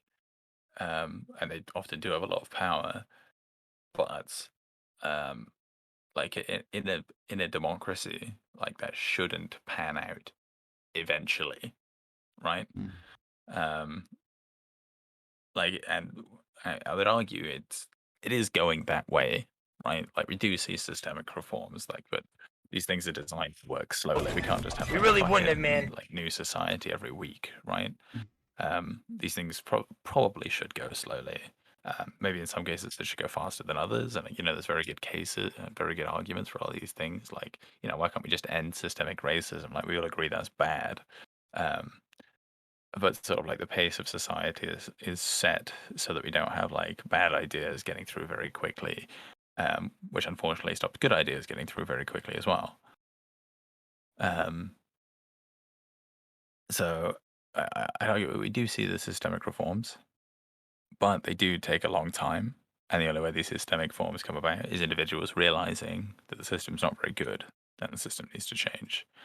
And we sort of need to, as individuals, exert our will on the world. We need to be sort of active in this sense. I guess I'll leave it at that. So to my audience, we'll be back tomorrow. We'll do a thing tomorrow. It'll be great. Especially for social and chat.